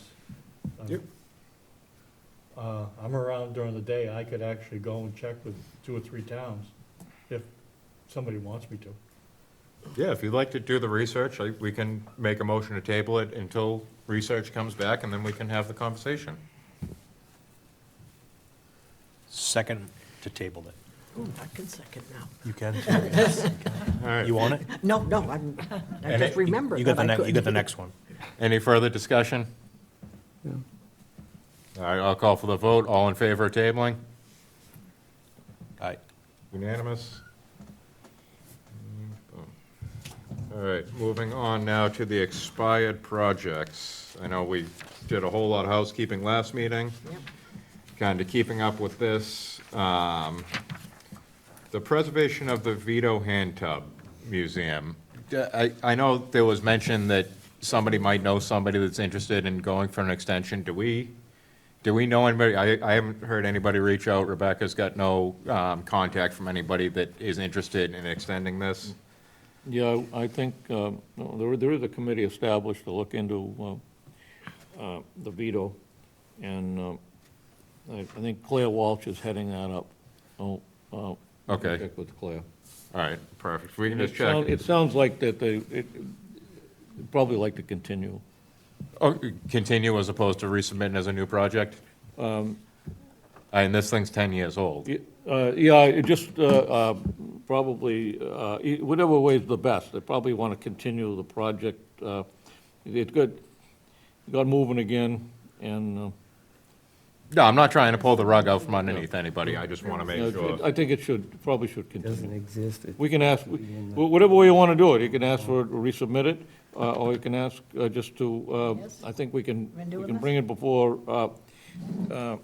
to extend it, Okay, well, let's, whichever way works. no, I'll reach out to Claire, or you, if you wouldn't mind reaching out to No, I her and can- just I can see do how it. she wants to I'll do handle it. it. All right, the next one is the, Mr. Chair, before you go on, what is the difference in the extending it and creating a new, an extension still has to go back to town's meeting for an an extension? extension still has to go back to town meeting. And so does a new one. So So there's does a really new not one. much, No, there's not, that's what I'm wondering, how difficult is it for someone to Well- have to resubmit in comparison to extending to make it so because if there's an unknown, not necessarily the veto tub, right, the hand tub, I'm talking anything. yeah, and I kind of live in the same place you're coming from, is if you have to go back to town meeting anyway, wouldn't you want to do yourself the due diligence and maybe get some more money or less money if the project changed over the 10 years since it was last approved?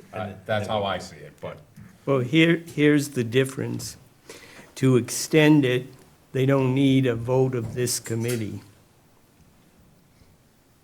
because it was already approved by this committee. So all they need to do is go back to town meeting to get the expiration date changed or removed. Do they have to apply for an extension? Well, however it's termed, but I'm saying we don't really have a say in it. But, you know, I think that if it were me, I would just put a new proposal together. Because people aren't gonna remember 10 years ago what was even voted. I don't even know where it is. Sorry, I mean. You know where it is? I don't know where this museum is. It's- Well, I'm saying, it looks like there's a piece of equipment in front of the windows, that's it, right? That's it, yes. That's the museum? Yes. It wasn't done, you know, they didn't get to really do anything about it. I'll check with her, see what Yeah. way they want to go. All right, so we'll hold that over for next meeting. The next one up is the window control and parking at Washington Hall. This one had the outstanding $6,400 fiscal year '25 expense. That was a clerical error or an accounting error that was supposed to go on to the Washington Hall paving project, and they stuck it on that one. So that expense doesn't exist anymore. So at this point, I think I'm gonna make the motion to close the window control parking at Washington Hall. 2018 annual town meeting expires 6/30/2021, account 2404122521300052, and return the $20,300 to the historic category. Second. So there's 20,000 some odd dollars left in that one? Yes. And there's no other project for Washington Hall? Well, there's the current Washington Hall paving one that they're It's a working paving. with now. Oh, okay, all right, so, yeah, so it sounds like closing it makes sense. I went by her thing from last. We're just discussing. I see here on the spreadsheet, it shows 6,400, so Yeah. making sure.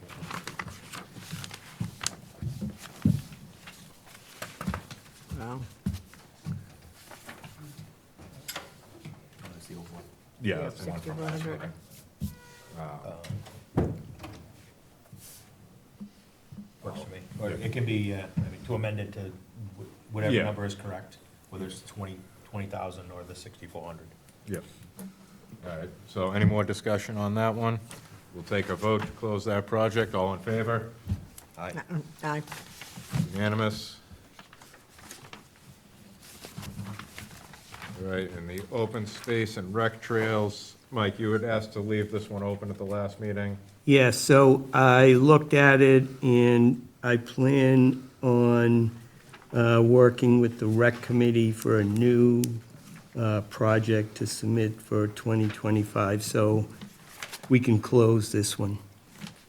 All right, make a motion that 2019 annual town meeting expired on June 30th, 2022, open space and rec trails, number 2404-122-52155-052, the amount of $26,784.86, be closed. I second it. All right, any more discussion? All those in favor? Unanimous? Closed. All right, on the open project updates, there's not much movement from last meeting, so I don't want to sit here and go through all of them, although I am going to keep these on the agenda going forward with the, you know, and I have Rebecca put in pressure on to get a monthly report from each one of these, so we have, you know, Okay, so an update up to date. of what's going on, how much money is being spent, that the project is actually progressing. The only one that really saw any movement was the Shanahan Field parking. Anybody who drove by there, you see the excavators and the piles of dirt out there. They're starting to get real wild on that one. But nothing else really moved. I have a question on the Shanahan Field Yes. project. I see the contractor working down there, and dirt's moving and everything else. Is there somebody that is overseeing or doing third-party inspections? Or Is there something written into the specs about that? I don't have the answer to that. I know that TEC did the design for it.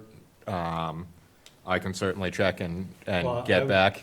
Yeah, because basically, who's gonna inspect the drainage, the underground drainage when it's installed? I think TEC, Kim, is, What's that? I think Rebecca's using TEC to oversee that. Oh, okay, so then she'll get reports back, Yeah, and, okay, and then basically all the compressions, for when they put the gravel down before they put the base pavement and everything else. Okay, thank you. I'll get Rebecca to clarify that in the, The only other thing I got on this front list, be quick, planting and preserving historic trees.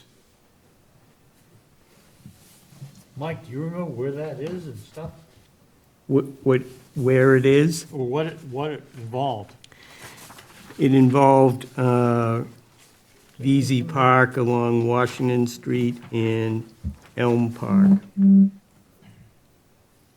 Do we need to have that Tree City thing? Is that what it? Yeah, We need to right, do the Tree City thing first? yeah, yeah. No, it doesn't require that to go first. Okay. are we Adam?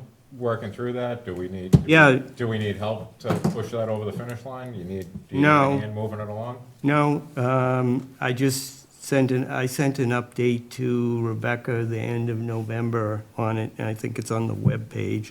So probably 75% of it has been done in 2024. Okay. Yes, Ed? I thought we just heard a lecture that preserving historic trees, et cetera, it doesn't qualify for CPA funds. Yeah. Preserve.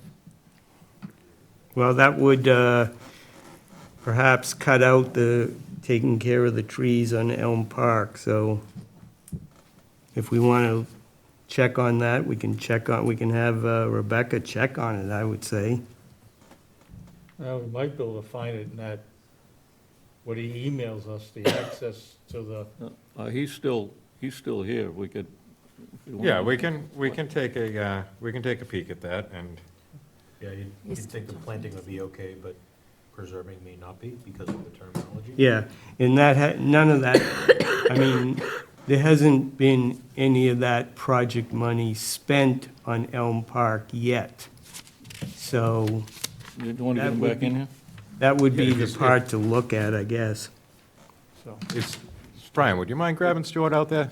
See if we can just, we'll cut to the chase here. Well, I think we're gonna have to send them a copy of the proposal, really, for them to really check on it. Brian, Well, don't submit a bill for your services. I'm pretty much a CPA geek. I would stay here all night and talk about CPA if you you haven't. seem like a haven't- nerd, like you might like this. We had a past project for planting and preserving historic trees, On what property? a couple of different ones. Elm Square primarily, our square out here. Okay, so CPA is all about the land, right? It's always about looking down at the ground where you're going to spend some money and seeing what the designation of that land is, right? So Elm Square is that little park in the center. I'm guessing that's probably dedicated recreation land, that's a park. I'm guessing. This is one of those things where if you had thought about it back then, you would have gone and pulled up the deed for that property. Like, you acquired it at some point. I mean, I've had to look through handwritten deeds from 200 years ago to figure out. That, You know. that park existed in drawings that I've seen back in 1880. Yeah. 70. Yep. We're going into the vault with the charter to get these documents. And someone might have already done that work, right? So the first question you'd ask is, what board or committee has care, custody, and control of that, you know? You don't have a Parks Commission. Do you have anything like that, or do the selectmen? Highway Department Highway basically mows all the parks and. Yeah. Wasn't that written by the grant? Mike, So by- if, you'd have to find out if it was an official park, right? So if In it other is. words, what's that? Official it park, is- it's good. If it is, and now what's the money going to be spent on? So if it's a Trees. planting trees? No. No, Preserving. preserve. Maintenance and preservation. Okay, so maintenance is never allowed with CPA funds. So if it's trimming the trees, if it's applying an insecticide for the, Well, it's basically called Elm Park, and they were basically new elm trees put in that are Resistant. resistant to the elm, Disease. Dutch elm disease. right? And now they've grown, and they're now 12 inches in diameter and so forth. And so they need to be cut down and replaced? No, no, no, it's just, Preservation. they're talking, maybe spending some money to, and it must be somewhere else, because the line item here calls for $47,000. Yeah, well, there was planting of trees at VZ in with that, right, Mike? Right, so VZ is probably a dedicated recreational land, although it'd be worth checking out, but it probably is. Yeah, it is. And plant, on dedicated recreational land, planting vegetation, putting benches in, putting trails in, putting lighting, walkways, a small parking area, those are all legitimate, Okay, things. That answers the question. Right, but this sounds like maintenance to me. You really have No. to dig into, this is where I talked about, what's the money actually gonna be spent on? Not a description of the project, like preservation of the elm trees in that park, that doesn't tell you anything, right? Mostly the Where's root system. So we would need to say, The root system that, the land has been eroded with, around the base of the trees. So, when to get somebody in to deal with the roots. Right. So you have to look at those specific tasks, and then you have to ask yourself, is it maintenance or is it rehabilitation? And there are definitions of those two words in section 2, and that's a hard one. Yeah.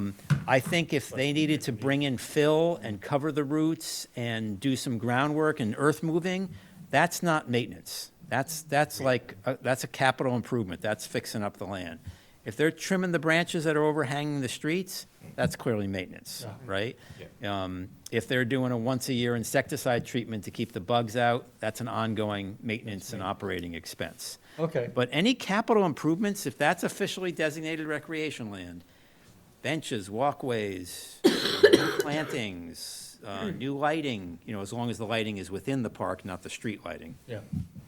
Those are all, that's a beautiful little historic park. I'd be surprised if it wasn't dedicated recreational land. Okay. You just want to make sure that, it is, because if it's not, you spend all this money, and then someday the state's gonna tell them they have to widen Route 97, and guess what happens to those beautiful, elm trees that you've just spent all this money on? So there you go. So is it dedicated recreational land? And then is the task rehabilitation, according to section 2, or is it maintenance? Oh, okay. That's what you have to ask yourself, because there's a broad prohibition in every category, every verb. I didn't talk about it tonight, but that's like one of the basic tenets of CPA is you can never do maintenance or operating expenses. Okay. Thank you. Thank you, sir. Thank All you. right, no Coming back. problem. stick around. No, we're done with I'm joking. both projects now, I think, maybe. All right, so I'll work on this. Yeah, no, it's, Well, who would know whether it's dedicated? Well, the burden is on me to come back The with burden's on you, the Mike. answer to some of this stuff, right? yeah, I can ask Rebecca to research it, or have Annie pull it up, or whatever. Yeah, that's all right, I'll do it. If you want it, it's all yours. I'm gonna have to convince the committee of the rehab versus maintenance argument, I'm sure. You are, yeah. Okay, now that we're Dotting the all Ts and up crossing to the date Is. here. Yeah. Vice versa. Next item. Next on there is the update on the Yeah, town back to work. administrator proposed projects. Again, these are just repeats from last meeting. I just asked for a little more detail on them, and what Rebecca says, these initiatives will be combined into a single application. Again, this is the housing repair program and the inclusionary zoning bylaw. These initiatives will be combined into a single application with a total funding request of approximately $20,000. The scope of this work includes several tasks to explore and develop a program for the town. First, we'll meet with town staff to identify specific needs and areas for further exploration.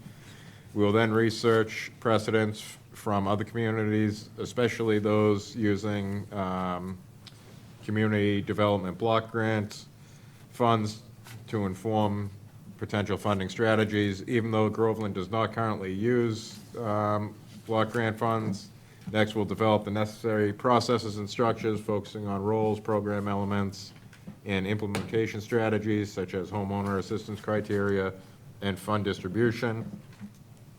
A slide deck will be created to present the proposed programs and process to the Select Board and the CPC. Finally, a comprehensive report will be compiled, including research on precedents, process flow charts, and sample materials like applications and partnership agreements.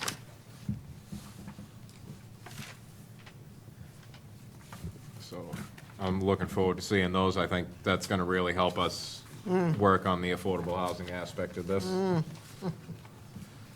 All right, next up, we have discussion on requiring monthly reporting from applicants for future projects, which I made the handouts out of order, I apologize.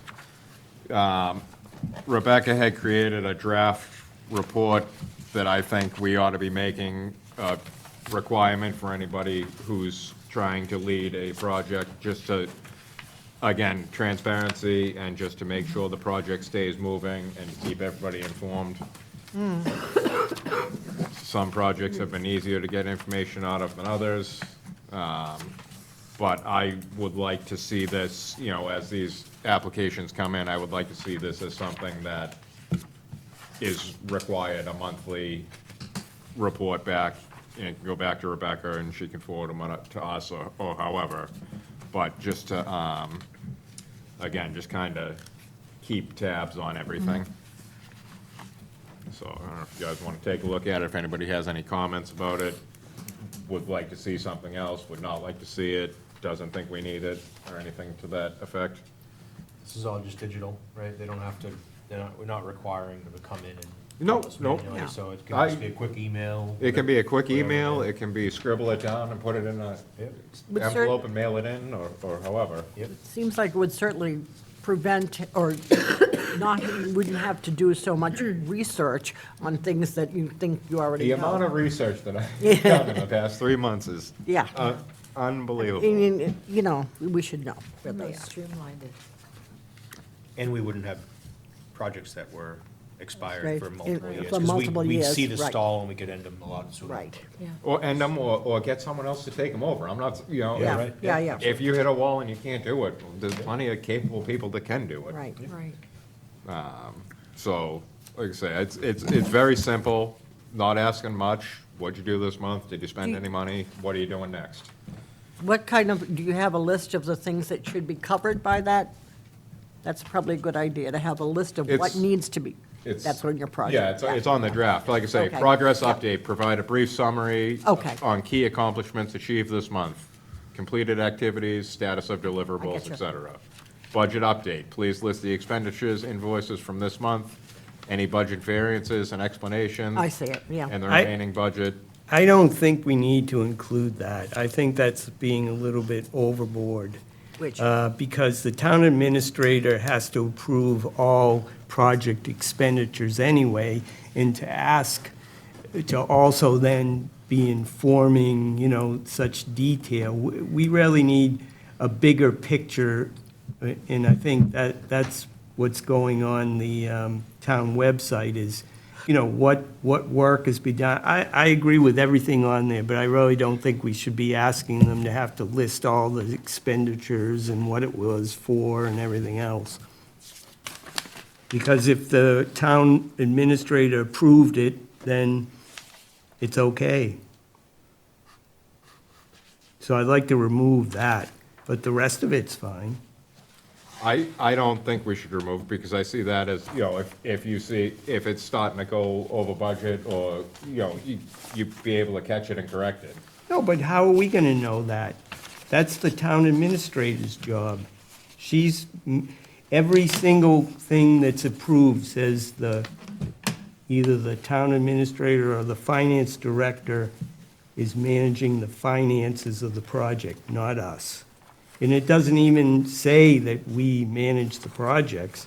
And, I thought I heard it said that we specifically have to say CPC is gonna manage a project. That's what he said. I'm not trying to manage a project, I'm trying to get Well, up-to-date that's- information to provide transparency to Right. people who are funding the project. Right, but that's what I mean. I don't see where asking for some report on what was spent and who was paid, and it really helps us at all. I'd like to know if we have an $800,000 project, how much of it's still, we got an $800,000 parking lot, how much have we spent so far?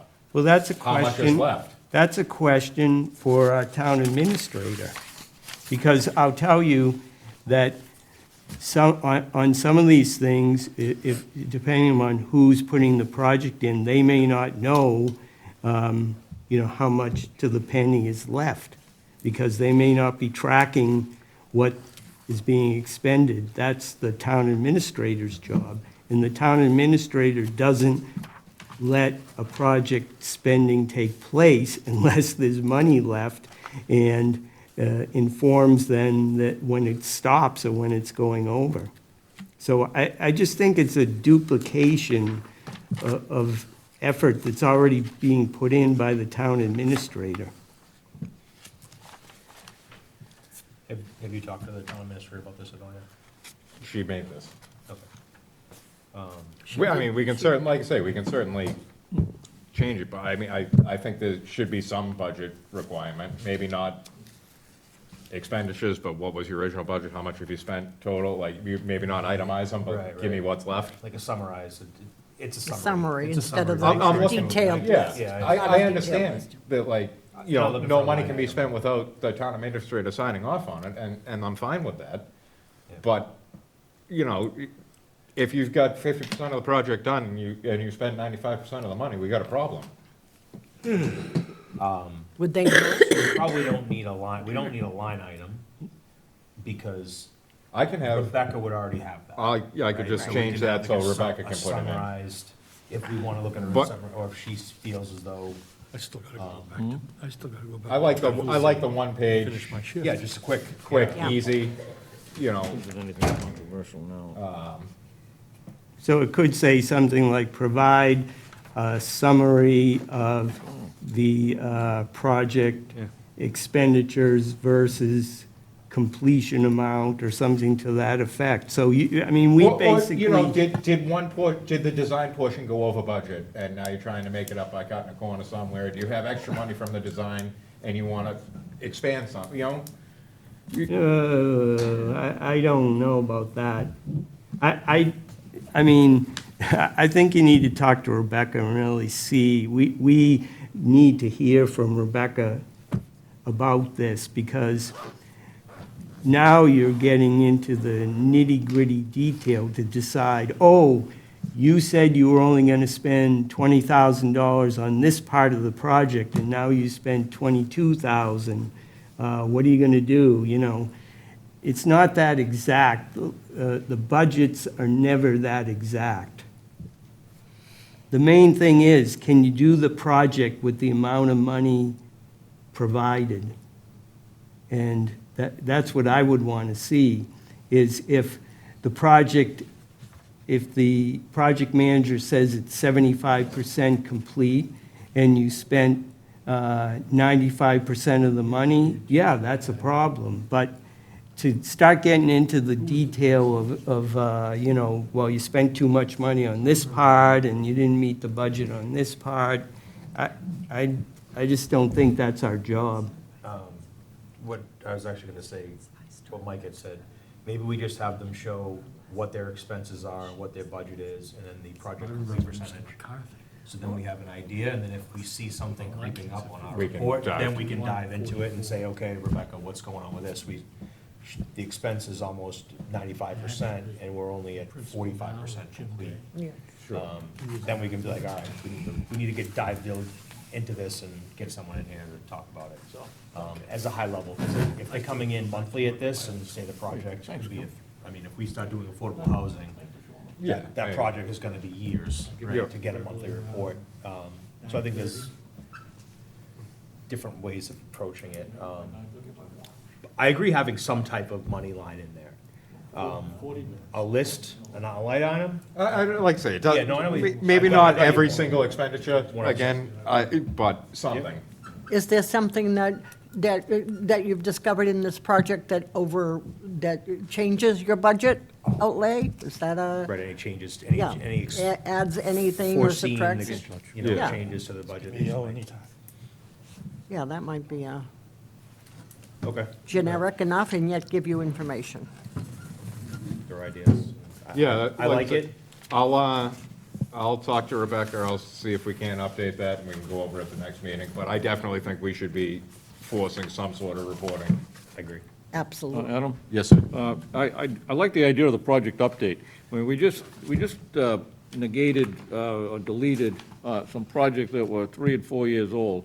So if we had a project update on what's going on, how much is left, that we wouldn't be running into these 10 years ago. projects that are 3 and 4 years old, that the time has expired on them. I think it'll keep everybody moving on it. That's kind of the goal, and again, this is taxpayer money we're spending. Yeah. The people deserve to know where their money is going and what's happening with it, that it's not just stalled and someone quit on a project or didn't. Again, it gives an opportunity, if there's no movement, for us to ask why, and then to have someone else step in and finish what the people voted for. And the same thing on budget update. Be just very, very simple. No money expended in the past month. Yeah. It seems to make sense. Oh, I hate that. I just think that it should come from Rebecca rather than from whoever else is required to fill this out.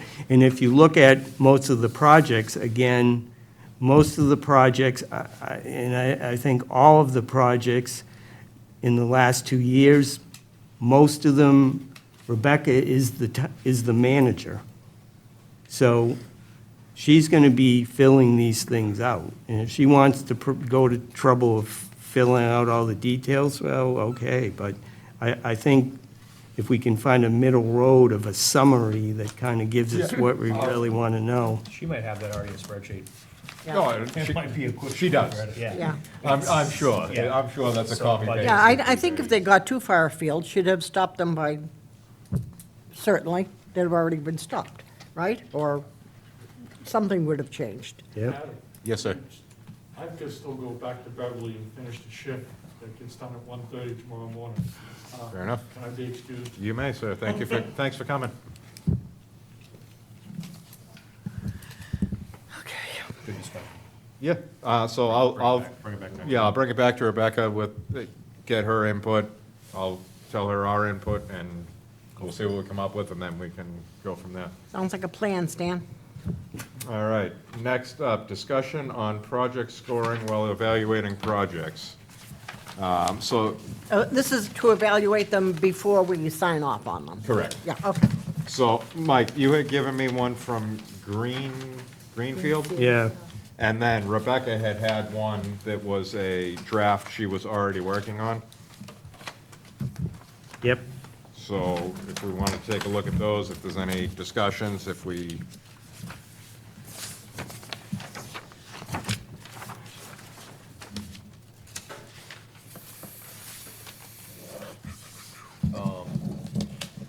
Mr. Chair, maybe for the sake of time, Yeah. being that it's 7 pages, we, shall we kick this to the next one? and then it'll give people time to read through it. Fair enough. They can Let's make read it. comments and Yeah, it's go hard from to there. read it, I think so- we might want to also, I like that table, the check-off table from Yeah. the coalition, that is yes, no, and we can kind of have, okay, that's immediately, and with it, some definitions around, as a kind of a standard form as well. So, Okay. Yeah, I'm fine with that. I Yeah, realize it's- how late it's getting. I gotta go back to work too. I had to go back to cooking. What do you make? Did you I'm bring making us any- spicy nuts, no. You didn't bring us any treats? No, I didn't. I'm sorry, though. I Thank you, it was will. delicious. Oh, good, I'm glad you. Becky delivered, Elena delivered this time. All right, so next up, we've got past projects, example, to assist anyone who may apply for future projects. Mike, this is something you would ask for? Yes, yes. So I just wanted to highlight two past projects to aid anyone who might apply for a new project this year, or just in general, anyone watching this in the future wondering what are a couple of good things that we've done with CPA money. So the first is the Community Trail Recreation Project that was funded over several years in phases from the general fund under the recreation category. So the multi-phase funding was a total of $465,000 between 2014 and 2021, and the project was completed successfully in 2023. And it was matched with approximately $3.5 million in state and federal funds to build the community trail. So it was first proposed by our Groveland Open Space and Trails Committee, and through their efforts along with conservation and the town administrator, it was shepherded through the difficult state process. That's why it took so long, and received funding, and then had to meet all the requirements and permitting, but it was worth the effort. We beat Georgetown and Haverhill, who were working on trails on either end of ours, and it's also been highly successful since it opened, and a much-loved town project. So that one shows the effect of matching money, and it also shows a difficult project. Took 9 years to do it, but that's what it takes to build a rail trail. The other one is 2022 project for ADA compliance up at VZ Park, and the proposal was to add a handicap lift to make each floor in the building fully accessible to all. The funding was $214,000 of historic preservation money. The project was completed successfully in 2 years, in 2024. It included the services of an architect. It was managed by the town administrator, the VZ director, and myself. Went through official required bid process, had to go through that twice, finding the lowest bidder, and it was completed for Americans for Disability Act compliance at the park, and it assists many users of the park building to increase accessibility. So another one that wasn't easy to do because of the bidding process. It was tricky, and the town administrator found a way to get it done, and just, again, shows that some of these things are not easy, but they're worth it once they get done. Thanks. Thank you. All right, let's wrap this pony show up. Next up, approval of the minutes from 11/18/24 meeting. Just on this too, I forgot to mention at the beginning with the CPC administrator, talking with Rebecca, they have a senior tax work-off program, and someone is gonna be doing the minutes for a bunch of other boards, and I'm gonna have to see if she can include this board on there as well. Awesome. So, That's helpful. Perfect. very helpful. Minutes are miserable. The worst thing, listening to yourself on TV, I can't do it. But that being said, approval of minutes from 11/18/24 meeting. Make a motion to accept the minutes from 11/18/2024 meeting. I second the motion. Oh. Please. All right, all those in favor? Aye. Unanimous. All right, next up, set dates of future meetings. I propose 1/13/25, and we're gonna scratch the last two, because those are terrible days, and we'll circle back. It's President's Day and St. Patrick's Day. Unintentional. Good days, bad days to have meetings. February 17th and March 17th are both selectmen meetings nights, so they have the room here.